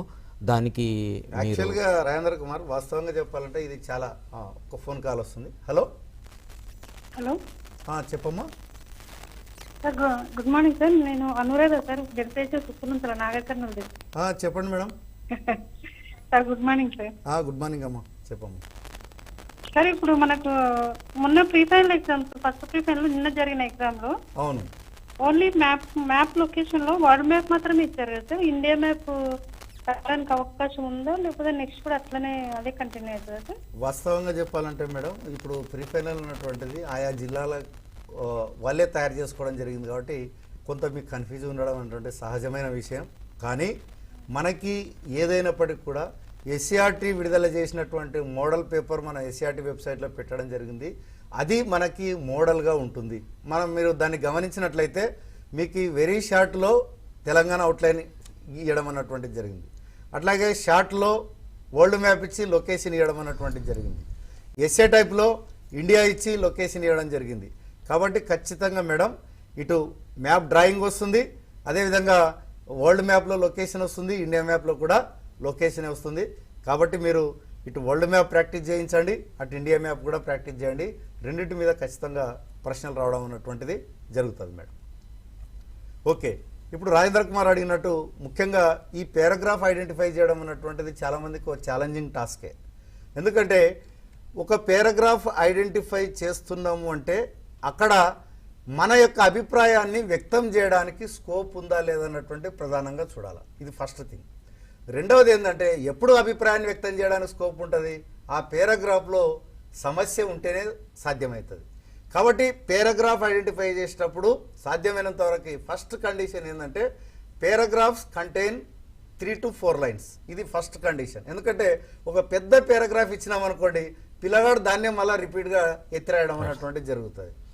రెండవది, ఎప్పుడైనా పారాగ్రాఫ్ సెలెక్ట్ చేసేటప్పుడు మనకు మొదట సమస్య కనిపిస్తుంది, కానీ ఒక్క 2 లైన్ల తర్వాత ఏముంటుందంటే దీని ఫలితంగా అన్నటువంటి అర్థం వస్తుంది. దీని ఫలితంగా ఉంటే ఆ పారాగ్రాఫ్ మనం సెలెక్ట్ చేయకూడదు. ఎందుకు? ఆల్రెడీ దీని ఫలితం ఆల్రెడీ ఇస్తున్నాడు, మళ్ళీ నెక్స్ట్ దాంట్లో మళ్ళీ మనం వ్యక్తం చేసేది స్కోప్ ఉండదు.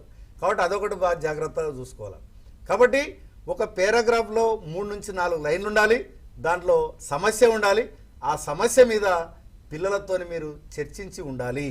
అట్లయితేనే విద్యార్థి ఈజీగా ఆన్సర్ రాయగలుగుతాడు. కాబట్టి ఉపాధ్యాయ మిత్రులారా, మీరు పారాగ్రాఫ్లు అంటే ఏది పడితే అది సెలెక్ట్ చేస్తే పిల్లలకు అభిప్రాయం రావడానికి స్కోపు ఉండదు. ముఖ్యంగా కొన్ని చాప్టర్లు మనకు బాగా సూటబుల్ ఉన్నాయి. ప్రధానంగా మనం తీసుకున్నట్లయితే ఈ యొక్క 5th చాప్టర్ చాలా సూటబుల్ ఉంది. 4th చాప్టర్ కూడా దానికి మన గ్లోబల్ వార్మింగ్కి సంబంధించినటువంటిది సూటబుల్ ఉంది. అదేవిధంగా మనకి ఈ యొక్క సస్టైనబుల్ డెవలప్మెంట్ చాప్టర్ కూడా దాంట్లో కూడా ఉంది. రాంపూర్ విలేజ్లో కూడా మనకి ప్రధానంగా ఏంటంటే ఈ యొక్క చిన్న రైతులు ఎక్కువ మటుకు డబ్బుని వడ్డీ వ్యాపారాల నుంచి తీసుకొని వచ్చి అధిక వడ్డీలు కడుతున్నటువంటిది ఒక పారాగ్రాఫ్ ఉంటుంది. మరి అది కూడా చాలా సూటబుల్ ఉంటుంది. అట్లాగే మనకి 16th లెసన్లో మనకి భారతదేశ ఎన్నికలన్న పాఠంలో చివరన రాజకీయ నాయకులు ఏ రకంగా అవినీతికి పాల్పడుతున్నటువంటిది ఒక పారాగ్రాఫ్ ఉంటుంది. అది కూడా బాగా ఉపయోగం. అదేవిధంగా 20వ చాప్టర్లో కూడా మనకి ఈ యొక్క పారాగ్రాఫ్ సూటబుల్కి చాలా సూటబుల్గా ఉంది. మరొక ఫోన్ కాల్ వస్తుంది, ఒకసారి తీసుకుందాం. హలో హలో, చెప్పండి అమ్మా. సార్ చెప్పమ్మా. సార్ ఎస్ఏ క్వశ్చన్ 2 పార్ట్ల నుంచి ఇస్తారా, ఏ పార్ట్ నుంచి వస్తాయి సార్ ఎక్కువ? ఇప్పుడు ఒకటే అమ్మా, చాలా మంచి క్వశ్చన్ అడిగినారు. మీకు పుస్తకంలో 2 పార్ట్స్ ఉండడం అనేది ఓకే. ఇంతకుముందు ఎందుకంటే పేపర్ 1 పేపర్ 2 ఉంటుండే కాబట్టి ఆ పార్ట్ ఈ పార్ట్ అనేది చాలా క్లారిటీ ఉండేది.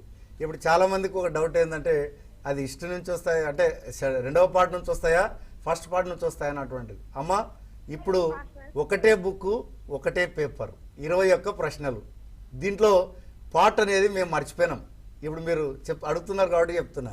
ఇప్పుడు మనకేంది ఒకటే పేపరు 21 లెసన్స్ మనకి దాన్ని దృష్టిలో ఉంచుకొని ఇవ్వడం అన్నటువంటిది జరుగుతుంది. కానీ పేపర్ తయారు చేసే వాళ్ళు ఏం చేస్తారంటే సాధ్యమైనంత వరకు అన్ని కవర్ అయ్యేటట్టే చూస్తారు. అంటే పూర్తిగా ఫస్ట్ పార్ట్ నుంచి పూర్తిగా సెకండ్ పార్ట్ నుంచి కాకుండా మ్యాక్సిమం అన్ని కవర్ అయ్యేటట్టే చూడమన్నటువంటిది జరుగుతుందమ్మా. కానీ మీసారి ఏంటంటే మనకి ఛాలెంజింగ్ టాస్క్ ఇది. 21 లెసన్ల నుంచి మీరు 4 ప్రశ్నలు గుర్తుపట్టడం అనేది చాలా కష్టమైనటువంటి విషయం. అందుకనే ఈ ప్రోగ్రాంలో మీరు బాగా చూడగల కొంతవరకు మీకు హెల్ప్ఫుల్ అవుతుందని అనుకుంటున్నాం. ఇక రాజేంద్ర కుమార్ ఒకసారి మీరు గమనిస్తే ఈ యొక్క ఏది మనకి 6th 7th లెసన్స్ ఎట్లా ప్రిపేర్ కావాలన్నటువంటిది కూడా ఒకసారి మీరు ముఖ్యంగా పాపులేషన్ లెసన్ ఉంది, అదేవిధంగా మనకి మైగ్రేషన్ లెసన్ ఉంది కాబట్టి మరి వాటిని కూడా మనం ఏ రకంగా ప్రిపేర్ అయితే బాగుంటుంది అన్నటువంటిది. ముఖ్యంగా బాగా డీటెయిల్గా కాకుండా సాధ్యమైనంత వరకు కొంత ఎక్స్పెక్టెడ్ దాన్ని బేస్ చేసుకొని పిల్లలు చెప్పినట్లయితే కొంత ఉపయోగకరంగా ఉంటుందని నేను అనుకుంటున్నాను. సో ఇక్కడ మనము గనక చూసుకుంటే ఈ population what the lesson that one we are having it sir, అంటే మనం మేజర్గా మనం కాన్సెప్ట్ వైజ్ అండర్స్టాండింగ్ అనేది పోతున్నాం కాబట్టి పిల్లోడికి అదొకటి అవగాహన అయితే దానిపైన ఏ రకమైన క్వశ్చన్ వచ్చినా కూడా వెరస్ he can answer it sir. So here it is, if we see what is the population lesson that one we are having it is census, that is one of the very short question we can expect from this one, what is meant by a census, or else it is based on some MCQ also, whereas we can have it. Sex ratio is one of the important social indicator what we are having it is so whatever the question is based on the very short can be explained, and literacy rates, these all the definitions it is what we can say it as and here it is, if you see the what are the question pattern that one it is there, explain the importance of the age structure, means how the working population it is there, and children, this one it is there, and here it is a very important analyzing of the table that one it is so it is whatever the sections we are having these questions it is so identification, here it is a sex ratio, means here it is a declaration of that what about what it is given, and as well as how much it is there, why Haryana is low and why Punjab is low, then USA, Kerala, why it is, means here it is a linked to the education one, literacy, that one it is there. So the child should explain about that one it is there, and here it is we can see even the MCQ, the type the total number of persons per unit area is known as. So it is indirectly it is asking whether it is a population density or growth or change in population or sex ratio. So ante ikkada concept anedi perfect ga ardhamayipoyite, whereas the child can give answer perfectly for this one it is. And if you see about even this whatever the migration also which is quite close related to the population one it is there, what is a settlement? So basically in which places the people are ready to settle, that one it is there, and we have the different type of the migrations are there, and here it is urbanization, that is very important concept here it is urbanization, and the problems based on this urbanization when it is there, and ikkada manaki whereas we have children should be able to explain the suggestions also, what the problems the people are facing with the urbanization, and what are the suggestions for that one. ఒకసారి phone call వస్తుంది. Hello hello sir. చెప్పమ్మా. Sir hello. చెప్పమ్మా, వింటున్నాం మేము. Sir అది అభ్యాసం అనే book ఉంది కదా సార్, ఇంపార్టెంట్ క్వశ్చన్ ఉంటుంది వస్తుందా సార్ దాంట్లో? ఖచ్చితంగా మేడం, ఎందుకంటే అది అభ్యాస దీపిక మీరు ఈరోజే చూసినారు కాబట్టి వాస్తవంగా చెప్పాలంటే దాని ప్రధానమైనటువంటి ఉద్దేశం ఏంటంటే ఇప్పుడు మీరు టెక్స్ట్ బుక్లో తీసుకున్నట్లయితే మనకి దాదాపు 310 పేజెస్ ఉంటుంది, కానీ మనం అభ్యాస దీపికను జస్ట్ 100 పేజీల్లో దాన్ని పూర్తి చేయడం అన్నటువంటిది జరిగింది. ప్రధానంగా ఏంటంటే ఎగ్జామినేషన్ దృష్టిలో ఉంచుకొని lesson wise key concepts base చేసుకొని మాత్రమే దాన్ని రాయడం జరిగింది. అంటే దాంట్లో అక్కడ ఎక్కడ కూడా అన్నెసెసరీ వాక్యాలు ఉండవు. క్వశ్చన్ టు ఆన్సర్ టైపుల్లోనే ఏంటంటే క్వశ్చన్ మీకు కనపడదు, అది సైడ్ హెడ్డింగ్ రూపంలో ఉంటుంది. కాబట్టి మీరు ఆ సైడ్ హెడ్డింగ్ దాని కింద ఉన్నటువంటి ఆన్సర్ ఒకసారి చూసుకున్నట్లయితే, ఎందుకంటే రేపు క్వశ్చన్ వచ్చినా ఆ సైడ్ హెడ్డింగ్ బేస్డ్గానే క్వశ్చన్ వస్తుంది. కాబట్టి మీరు ఈవెన్ మేము ఏం చేసాం, మ్యాపింగ్ కూడా మేమే చేతితో గుర్తించి దాన్ని స్కాన్ చేసి మీకు పెట్టడం అన్నటువంటిది జరిగింది. అంటే కరెక్ట్గా ఎగ్జామినేషన్ పాయింట్ ఆఫ్ వ్యూ దృష్టిలో ఉంచుకొని దాన్ని ప్రిపేర్ చేయడం జరిగింది. కాబట్టి ఒక్కసారి ఈ ఎగ్జామ్స్ ముందర దాన్ని రివిజన్ చేసినట్లయితే డెఫినెట్గా పిల్లలకు అది చాలా ఉపయోగపడేటువంటి అవకాశం ఉందమ్మా. రైట్, ఇక మనము ఈ యొక్క 6th 7th లెసన్స్. హలో, మరొక ఫోన్ కాల్ వస్తుంది. Hello hello hello sir, good morning sir. Good morning అమ్మా, ఎక్కడి నుంచి అమ్మా? I'm Akshaya from KGBV Ramagiri Peddapalli district sir. Tell me అమ్మా. సార్ ఇప్పుడు అన్ని సబ్జెక్ట్స్ కి హాలిడే ఉంది, ఒక సోషల్ కి మాత్రమే లేదు కదా సార్? ఎస్, అది మేము కూడా ఐడెంటిఫై చేసినామమ్మా. వాస్తవంగా చెప్పాలంటే అవి ఇచ్చిన హాలిడేస్ కాదు. మీరు బాగా గమనించండి, టైం టేబుల్లో అన్ఎక్స్పెక్టెడ్గా వచ్చినటువంటి హాలిడేస్ అవి వాళ్ళు ఇవ్వలేదు దానికి. అట్లా అదేమైంది, ఇప్పుడు మనకి ఏది బాబు జగజ్జీవన్ రావు బర్త్డే ఉందనుకోండి, అది ఆ రోజు హాలిడే, అది జనరల్ హాలిడే, తర్వాత ఎగ్జామ్ వచ్చింది. అట్లా చేసుకుంటూ పోయే క్రమం లేదంటే మన ఎగ్జామ్కి వరకు వచ్చేటప్పటికి ముందర ఏ పబ్లిక్ హాలిడే రాలేదు. అంతేగాని ఇక్కడ ఏమి వివక్షత ఏం లేదమ్మా. నేను ఆ విషయంలో అడగడం కూడా జరిగింది. అది క్యాజువల్గా వచ్చినటువంటి అంశమే సార్, ఈ విషయంలో ఎటువంటి మాకు వివక్షత లేదని కూడా వాళ్ళు చెప్పడం జరిగిందమ్మా. కాబట్టి మనకేం ప్రాబ్లం లేదమ్మా. ఎందుకంటే 6 రోజుల్లో మనకి 6 ఎగ్జాములు కంప్లీట్ కావాలన్నటువంటిది గవర్నమెంట్ ఉద్దేశం. మరి మధ్యలో హాలిడే వచ్చింది కాబట్టి సరే, అది కొంత వాళ్ళు, అది కూడా మీకే అదృష్టం అనుకోండి. ఎందుకంటే ఏ సబ్జెక్టుకి వచ్చినా అది మీరు రాసేటువంటి సబ్జెక్టులే కాబట్టి ప్రాబ్లం ఏమీ లేదమ్మా. రైట్, ఇక దీంట్లో ముఖ్యంగా మనం పాపులేషన్ లెసన్లో చూసినట్టయితే సార్, చాలా మటుకు మనకి సెక్స్ రేషియో బార్ గ్రాఫ్ ఉంది, అదొకసారి చూసుకోండి. అట్లాగే మనకేందంటే what are the criteria to calculate the density of population అని. అదేవిధంగా మనకేందంటే ఈ యొక్క పాపులేషన్ గ్రోత్ మీద మనకి how to control the population growth. అదేవిధంగా మనకు మైగ్రేషన్లో కూడా తీసుకున్నట్లయితే classify the migration and explain any one of it అన్నటువంటిది అడగడానికి అవకాశం ఉంటుంది. అట్లాగే మనకి సెటిల్మెంట్, దాంట్లో ఒక సెటిల్మెంట్ గుర్తించాలంటే ఆ ప్రదేశం, అదేవిధంగా దాని చరిత్ర అది ఉంది కదా, దానికి సంబంధించినటువంటి ప్రశ్న కూడా బేసిక్ కాన్సెప్ట్స్ ఆఫ్ సెటిల్మెంట్ అన్నటువంటిది. కాబట్టి ఇవి కొంత ముఖ్యమైనటువంటి ప్రశ్నలు. రియా సార్, మరి మనం చూసినట్టయితే ఒక ఫోన్ కాల్ వస్తుంది. హలో, ఓకే రియా సార్, ఇప్పుడు మనకి ఉర్దూ మీడియం పిల్లలు దృష్టిలో ఉంచుకున్నప్పుడు how to prepare the 10th class examination, majorly how to get 10 by 10, is there any tips for them? जी सर, तो इस तरीके से सर ने अभी सवाल किया है कि किस तरह से बच्चे पर्चे सवालात का जवाबात किस तरह तहरीर करना है ताकि वो समाज इल्म के पर्चे में 10 GPA हासिल कर सकें। तो जिस तरीके से अभी डिस्कशन में आया था कि तमाम स्कूल्स को, गालिबन आपके स्कूल को भी, आपके स्कूल को भी पहुंच चुका होगा, एक अभ्यासा दीपिका नाम से एक मुख्तसर किताबचा सब्जेक्ट वाइज दिया गया है, जिसमें समाजी इल्म से मुताल्लिक़ किताबचा भी है। उसमें तमाम असबाक़ के अहम नुकात को उसमें रखा गया है। ये आपके लिए बहुत ही काफ़ी फ़ायदेमंद होगा, सूदमंद होगा, और उसमें आपको मुख्तसर तरीन जवाबी सवालात और मुख्तसर जवाबी सवालात और फिर तवील जवाबी सवालात के लिए भी की कलीदी नुकात जो है ना, की पॉइंट्स भी उसमें आपको मिल जाएंगे। उसके साथ साथ नक्शेजाती महारतों की भी उसके अंदर आपको मशक़ें रखी गई हैं और उसमें हल करके बताया गया है, निशानदही करके बताया गया है, वो भी आपके लिए सूदमंद होगा। उसी के साथ साथ आपको पार्ट बी के सवालात भी उसके अंदर रखे गए हैं, बहुत इंपॉर्टेंट सवालात जो आ सकते हैं, उम्मीद हो सकती है कि वो इम्पॉर्टेंट है, वैसे सवालात भी उसके अंदर रखे गए हैं, आपके लिए बहुत कारआमद साबित होंगे। उसके अलावा भी आपको दूसरा स्टडी मटेरियल्स भी, जैसे कि CEDM से, centre for educational development for minorities से भी आपको हर साल आपको मुहैया किए जाते हैं, उससे भी आप इस्तेफादा कर सकते हैं। अब बात ये अहम है, ये है कि आप जवाब किस तरीके से तहरीर करें। जिस तरीके से पहला एकेडमिक स्टैंडर्ड अपना है तसव्वुरात की तफ़हीम, हमने देखा कि तसव्वुरात की तफ़हीम के तहत 6 सवालात, हर सेक्शन में 2-2 सवालात पूछे जाते हैं।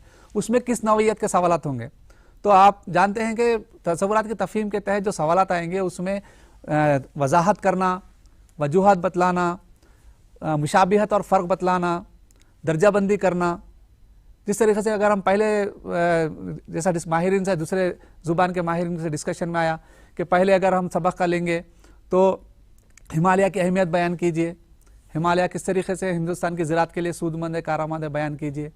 और फिर दूसरे सबक में हम देखेंगे कि आइडियाज़ ऑफ डेवलपमेंट यानी कि तरक्की के तसव्वुरात, और तीसरे में मुलज़िम शोबा, गैर मुलज़िम शोबा और मईशत के शोबों की दर्जाबंदी कीजिए, मईशत के शोबे कितने हैं, कौन कौन से हैं, और फिर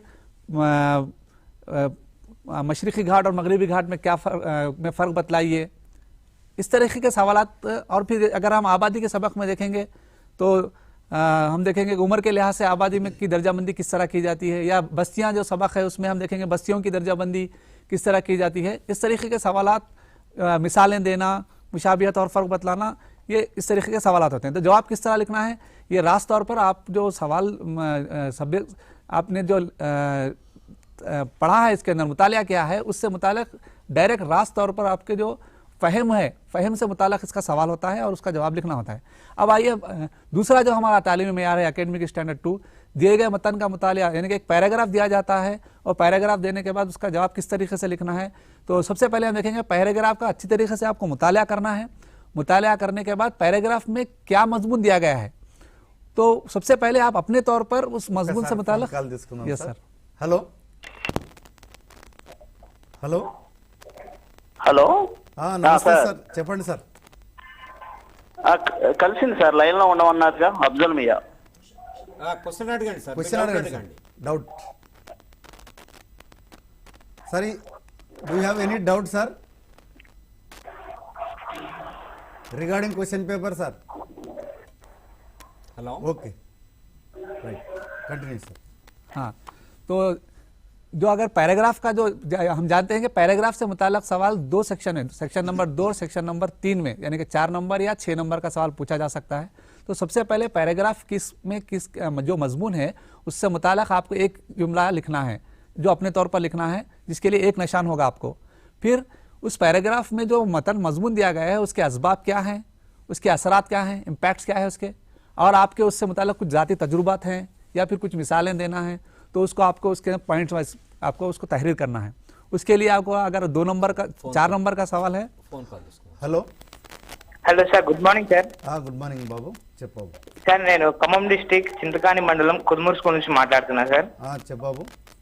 సార్ ఇప్పుడు మనకి సోషల్ లో మనకి 3 సెక్షన్స్ ఉన్నాయి కదా సార్ మొత్తం. అవును. అయితే మనకి ఈ 3 సెక్షన్స్ లో ఏ లెసన్ నుంచి ఏ క్వశ్చన్ వస్తుంది సార్, ఎట్లా ఎన్ని మార్క్స్ వస్తుంది సార్? అది ఏమంటారు, చాలా క్రిటికల్ ప్రశ్న ఇది. ఏ లెసన్ నుంచి ఏ ప్రశ్న వస్తుంది అన్నటువంటిది మన దగ్గర సోషల్ స్టడీస్లో 21 లెసన్లు ఉన్నాయి. కానీ ప్రధానంగా మనం గుర్తుపెట్టుకోవాల్సింది మీకు ఒక ఏంటంటే, సాధ్యమైనంత వరకు ఇప్పుడు మనకి 11 లెసన్స్ ఏమో పార్ట్ 1లో ఉన్నాయి, 10 లెసన్స్ ఏమో పార్ట్ 2లో ఉన్నాయి. కానీ ఒకటి మాత్రం చెప్పగలం, ఏంటంటే 99% రెండు యొక్క పార్ట్స్ కూడా ఈక్వల్ చేయడం జరిగింది. అంటే ఇప్పుడు మనకి పార్ట్ 1 నుంచి ఎస్ఏ టైప్ క్వశ్చన్ ఒకటి ఉంటే పార్ట్ 2 నుంచి కూడా ఎస్ఏ టైప్ క్వశ్చన్ మరొకటి ఉంటుంది అన్నట్టు. అంటే 2 క్వశ్చన్లు కూడా 2 దాంట్లో నుంచి కవర్ చేయడం జరుగుతుంది. అట్లాగే షార్ట్లో కూడా ఒకటి పార్ట్ 1 నుంచి ఉంటే ఒకటి పార్ట్ 2, అదేవిధంగా వెరీ షార్ట్లో కూడా ఒకటి పార్ట్ 1 నుంచి ఒకటి పార్ట్ 2. కానీ ఇది కంపల్సరీ కాదు, కానీ 99% కవర్ చేయడానికి ప్రయత్నాలు చేయడం అన్నటువంటిది జరిగింది.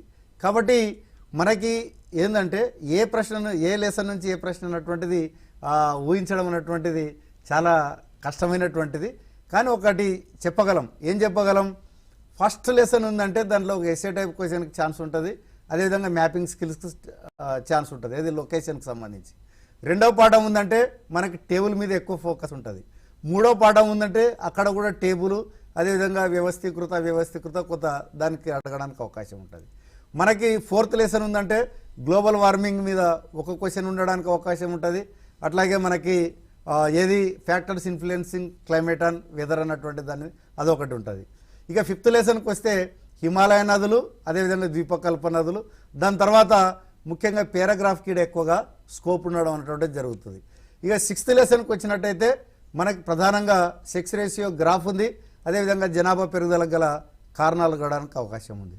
అట్లాగే 7th లెసన్కి వస్తే క్లాసిఫై ద మైగ్రేషన్స్, అదేవిధంగా explain any one of it అన్నటువంటిది ఒకటి అడగడానికి అవకాశం ఉంది. అదే లెసన్లోనే ఒక పారాగ్రాఫ్ ఇచ్చి మరి మైగ్రేషన్కి పోయినప్పుడు వాళ్ళు ఏమేమి ప్రాబ్లమ్స్ ఫేస్ చేస్తున్నారు అన్నటువంటిది పారాగ్రాఫ్లు ఉన్నాయి, అది కూడా ఎక్కువ రావడానికి అవకాశం ఉంది. అదేవిధంగా మనకి సెటిల్మెంట్కి సంబంధించి ఒక ప్రాంతం యొక్క లక్షణాలు, అంటే ఆ ప్రాంతం ఎట్లా విస్తరిస్తుంది అన్నటువంటి దానికి ఆ ప్రాంతం యొక్క ప్రదేశము చరిత్ర ఉంది కదా, అది ఒకటి మనకి ఇంపార్టెంట్గా కనిపిస్తుంది. అట్లాగే మనకి రాంపూర్ విలేజ్లో ఫ్యాక్టర్స్ ఆఫ్ ప్రొడక్షన్ అన్నటువంటిది ఒకటి ఇంపార్టెంట్, దాంట్లో ఒక పారాగ్రాఫ్ కూడా మనకి ఈ యొక్క వడ్డీ వ్యాపారాల దాని మీద ఒకటి ఉండడానికి అవకాశం ఉంది. ఇక గ్లోబలైజేషన్లో మనకు తీసుకున్నట్లయితే advantages and disadvantages of globalization, అదేవిధంగా గ్లోబలైజేషన్ ఇంపాక్ట్ ఇండియా మీద ఎట్లా ఉందన్నటువంటిది, గ్లోబలైజేషన్కి దోహదం చేసేటువంటి అంశాలు ఏమని అడగడానికి అవకాశం ఉంది. అదేవిధంగా prepare a pamphlet on globalization కూడా అడగడానికి అవకాశం ఉంది. ఇక పీడిఎస్కి వెళ్తున్నట్లయితే ఆహార భద్రతకి వెళ్ళినప్పుడు మరి ఆహార భద్రత ప్రధానమైనటువంటి ఉద్దేశం ఏంది, మరి ఆహార భద్రత మరి అందరికి కల్పించాలంటే నువ్వు సూచనలు ఏంది, పీడిఎస్ బాగా పనిచేయాలంటే ఏం చేయాలి, పీడిఎస్ సక్రమంగా పనిచేయడానికి గల కారణాలు ఏమై ఉండవచ్చు అని అడగడానికి అవకాశం ఉంది. అట్లాగే సస్టైనబుల్ డెవలప్మెంట్లో మనం తీసుకున్నట్లయితే ముఖ్యంగా ఆర్గానిక్ ఫార్మింగ్ మీద మనకి ఈ యొక్క పాంప్లెంట్ అడగడానికి అవకాశం ఉంది. ఆర్గానిక్ ఫార్మింగ్ మీద అదేవిధంగా ప్రశ్న అడగడానికి అవకాశం ఉంది. అంటే ఆర్గానిక్ ఫార్మింగ్ మీద లక్షణాలు ఏమిటన్నటువంటి అడగడానికి అవకాశం ఉంది. 12వ లెసన్ తీసుకుంటే మనకి ఆర్మమెంట్ రేస్ అన్నటువంటిది ఒక టేబుల్ ఉంది. అట్లాగే మొదటి ప్రపంచ రెండవ ప్రపంచ యుద్ధాలకు కారణాలు ఉన్నాయి. అదేవిధంగా ఆర్థిక మాంద్య ప్రభావం జర్మనీ మీద ఎట్లా ఉందన్నటువంటిది ప్రధానంగా చూసుకోవడానికి అవకాశం ఉంది. ఇక 13వ పాఠంలో ముఖ్యంగా ఏది ల్యాండ్ రిఫార్మ్స్, అదేవిధంగా సన్ సిద్ధాంతాలు, అదేవిధంగా ఆయిల్కి సంబంధించి నైజీరియా. ఇక 14వ పాఠంలో మనకేందంటే ఈ యొక్క ఏది ముస్లిం లీగ్ యొక్క ప్రధానమైన ఉద్దేశం ఏంది, అదేవిధంగా ఆర్ఎస్ఎస్ హిందూ మహాసభ ప్రధానమైనటువంటి ఉద్దేశం ఏంది, అదేవిధంగా భారతదేశ విభజన తర్వాత మరి ప్రజలు ఎటువంటి ఇబ్బందులు ఎదుర్కొన్నారు, మరి సర్దార్ వల్లభాయ్ పటేల్ ద్వారా స్వదేశీ సంస్థానాల విలీనం ఎట్లా జరిగిందన్నటువంటిది అది ప్రధానంగా. ఇక 15వ పాఠంలో తీసుకున్నట్లయితే ఈ యొక్క ఏది సమైక్య వ్యవస్థ గురించి వివరించండి, ఫెడరలిజం గురించి, అట్లాగే పార్లమెంటరీ తరహా వ్యవస్థ, అదేవిధంగా అధ్యక్ష తరహా వ్యవస్థకి తేడా లేదని అడగడానికి అవకాశం ఉంది. దాంట్లో డాక్టర్ బిఆర్ అంబేద్కర్ యొక్క క్వాలిటీసు, అదేవిధంగా మహాత్మా గాంధీకి సంబంధించినటువంటి క్వాలిటీస్ అడగడానికి అవకాశం ఉంది. 16వ పాఠంలో మనం తీసుకున్నట్లయితే కోడ్ ఆఫ్ కండక్ట్కి సంబంధించి ముఖ్యమైనటువంటి అంశాలు ఒక 11 ఉన్నాయి, అది అడగడానికి అవకాశం ఉంది. అట్లాగే రీసెంట్గా మనకేంటంటే ప్రతిసారి ఎన్నికలు జరుగుతున్నాయి, దాంట్లో ఎన్నో ఏమంటారు అక్రమాలు జరుగుతున్నాయి, మాల్ ప్రాక్టీసెస్. మరి మాల్ ప్రాక్టీసెస్ ఎందుకు జరుగుతున్నాయని కారణాలు అడగవచ్చు. మాల్ ప్రాక్టీస్ నివారించడానికి నువ్వు ఎటువంటి సూచనలు చేస్తావని అడగడానికి అవకాశం ఉంది. అదేవిధంగా మనకి 17వ పాఠంలో తీసుకున్నట్లయితే ముఖ్యంగా ఈ 1975 నుంచి 1985 మధ్య మరి భారతదేశ ప్రజాస్వామ్యంలో వచ్చినటువంటి మార్పులు ఏముందని అడగవచ్చు. అదేవిధంగా పివి నరసింహారావు ప్రవేశపెట్టినటువంటి సంస్కరణలు ఏమని అడగవచ్చు. అదేవిధంగా సంకీర్ణ ప్రభుత్వాలు ఏర్పడడం వల్ల కలిగేటువంటి నష్టాలు అడగవచ్చు, లేదంటే లాభాలు కూడా అడగవచ్చు. దాని తర్వాత మనకి భారతదేశం ఇతర దేశాలతో ఉన్నటువంటి సంబంధాలు, ముఖ్యంగా చైనాతో ఎట్లా సంబంధాలు ఉన్నాయి, పాకిస్తాన్తో ఎటువంటి సంబంధం ఉంది, బంగ్లాదేశ్తో ఎటువంటి సంబంధం ఉంది, శ్రీలంకతో ఎటువంటి సంబంధం ఉంది అన్నటువంటిది కూడా అది కాన్సెప్చువల్ అండర్స్టాండింగ్ కింద ప్రశ్న రావచ్చు, లేదంటే కాంటెంపరీ కింద కూడా ప్రశ్న రావడానికి అవకాశం ఉంది. ఇక 20వ లెసన్లో మనకు ప్రధానంగా మనం చూసుకున్నట్లయితే పర్యావరణ ఉద్యమాలకు సంబంధించింది కాబట్టి అక్కడ అది మనకి పారాగ్రాఫ్లో అడగవచ్చు. 21వ లెసన్లో తీసుకున్నట్లయితే జెంటిల్మెన్ అగ్రిమెంట్ రావచ్చు. అట్లాగే 1969 తెలంగాణ ఉద్యమం అడగవచ్చు. అదేవిధంగా ఈ యొక్క తెలంగాణ నిరసన రూపాలకు ఉదాహరణ ఇవ్వండి అని కూడా అడగడానికి అవకాశం ఉంది. కాబట్టి బాబు ఇన్ని రకాలైనటువంటి ప్రశ్నలు మనకి ప్రతి లెసన్లో ఒక 2 ఉంటాయి కాబట్టి దాని మీద దృష్టి పెట్టాల్సినటువంటి అవసరం ఉంది. రైట్, మరొక ఫోన్ కాల్ వస్తుంది, తీసుకుందాం. హలో హలో హలో చెప్పండి సార్. సార్ నమస్తే సార్, మేము పెద్దపల్లి నుంచి మాట్లాడుతున్నాం సార్. చెప్పండి సార్. సార్ ఒకసారి ఒపీనియన్ టైప్ ఆఫ్ క్వశ్చన్స్ ఎట్లా రాయాలో ఒకసారి ఎక్స్ప్లెయిన్ చేస్తారా sir? Opinion paragraph. Thank you. So here it is when the paragraph is given, here it is we have the certain what are the divisions in that one it is there. First paragraph it is understanding the concept or understanding the problem of that one it is there. Means here it is nothing but we call it as either it's like introduction it is so regarding what the paragraph is given and what are the problems that are there in that one it is So, analyzing of that problem, or else if any data, if it is given, of course, we do not have any data in the paragraphs, it is only the problems are given, it is a. So, analyzing the problem, that one, it is very important, and the consequences of that whatever the issue, that one, it is there.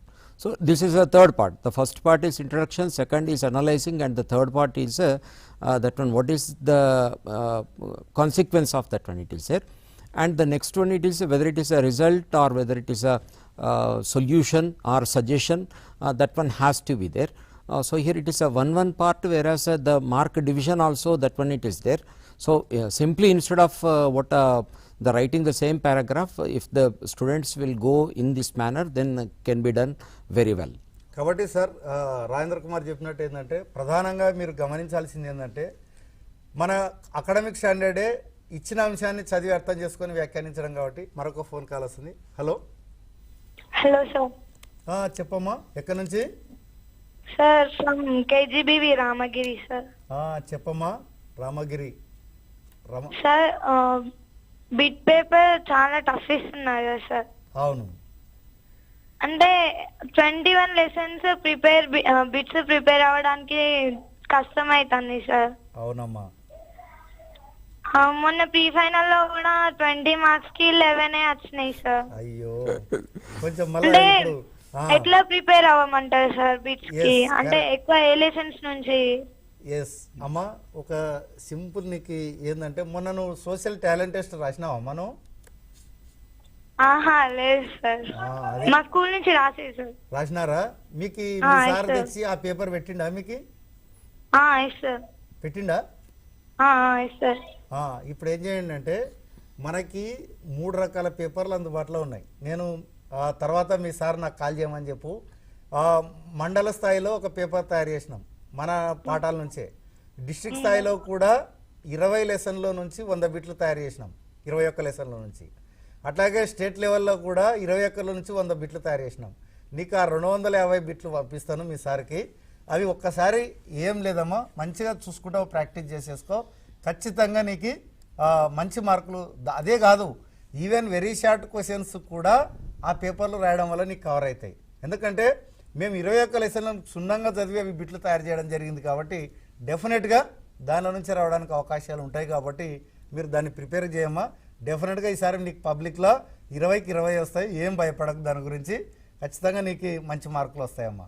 Okay ఉపాధ్యాయ మిత్రులారా, కాబట్టి ఈరోజు మనం ఈ యొక్క పిల్లల 10వ తరగతికి సంబంధించి మరి అనేకమైనటువంటి అనుమానాలు వాళ్ళ మైండ్లో ఉన్నాయి. కాబట్టి మిత్రులారా, మీరు ఈ యొక్క అభ్యాస దీపికను మీరు బాగా ఎట్లా చేస్తే బాగుంటుంది అన్నటువంటిది ఒకసారి మీరు అభ్యాస దీపికలని పరిశీలించండి. ఎందుకంటే ఇన్ని రోజులు ఆన్లైన్లో ఉన్నాయి, మరి ఇప్పుడు ఆఫ్లైన్లో పిల్లలకు అందుబాటులో వచ్చినాయి. కాబట్టి దాంట్లో ఎలాంటి వెరీ షార్ట్ క్వశ్చన్స్ రావడానికి అవకాశం ఉందో ఒకసారి గుర్తుపెట్టండి. అదేవిధంగా షార్ట్ క్వశ్చన్స్ ఏవి రావడానికి అవకాశం ఉందో వాళ్ళకి చూపెట్టండి. ఎస్ఏ టైప్ ఏ రకంగా ఉన్నటువంటిది కూడా కొంత ఐడెంటిఫై చేయండి. దాని తర్వాత ఏంటంటే మన యొక్క సోషల్ టాలెంట్ టెస్ట్ పేపర్లు కూడా దయచేసి పిల్లలకు అందుబాటులో ఉంచండి. ఎందుకంటే ఇప్పుడు 10/10 సాధించాలన్నా, పాస్ కావాలన్నా 20 మార్కులు చాలా కీలకం. కాబట్టి పిల్లలు 21 లెసన్ల నుంచి ఎక్కడ బిట్ అడుగుతారో అన్నటువంటిది ఒక భయం అనేది ఉంది. కాబట్టి మనం ఆ భయాన్ని పోగొట్టాలంటే డెఫినెట్గా మన యొక్క టాలెంట్ టెస్ట్ పేపరు చాలా చాలా ఉపయోగపడుతుంది. మరి ఉపాధ్యాయ మిత్రులందరూ కూడా జిరాక్ తీసి వాళ్ళకి ప్రాక్టీస్ ఇచ్చినట్లయితే డెఫినెట్గా రేపు పబ్లిక్ ఎగ్జామ్లో సోషల్ స్టడీస్లో మంచి మార్కులు, అదేవిధంగా మరి జీపీఏ రావడానికి కూడా అవకాశం ఉంది. మరి ఆ దిశగా కృషి చేస్తారని చెప్తూ, మరి ఇది చూస్తున్నటువంటి విద్యార్థులు కూడా ఈ విషయాన్ని మీ ఉపాధ్యాయులకు తెలియజేసి మరి వారి నుంచి పొందుతారని ఆశిస్తూ, భవిష్యత్తులో కూడా మీరు ఎటువంటి సంబంధించి కూడా మీ ఉపాధ్యాయుల ద్వారా నా నంబర్ కూడా తీసుకోండి. నేను ఎప్పుడైనా సరే మీకు అందుబాటులో ఉండి మీ డౌట్లు క్లారిఫై చేయడానికి సిద్ధంగా ఉంటాం. కాబట్టి మరి దీన్ని ఉపయోగించుకోవడానికి ఆశిస్తూ, ఈరోజు మరి ఇంత మంచి కార్యక్రమాన్ని ఏర్పాటు చేసినటువంటి పాఠశాల విద్యాశాఖ అదేవిధంగా టీ షాట్ వారికి ధన్యవాదాలు తెలుపుతూ మరి ముగిస్తున్నాం. అందరికీ ధన్యవాదాలు.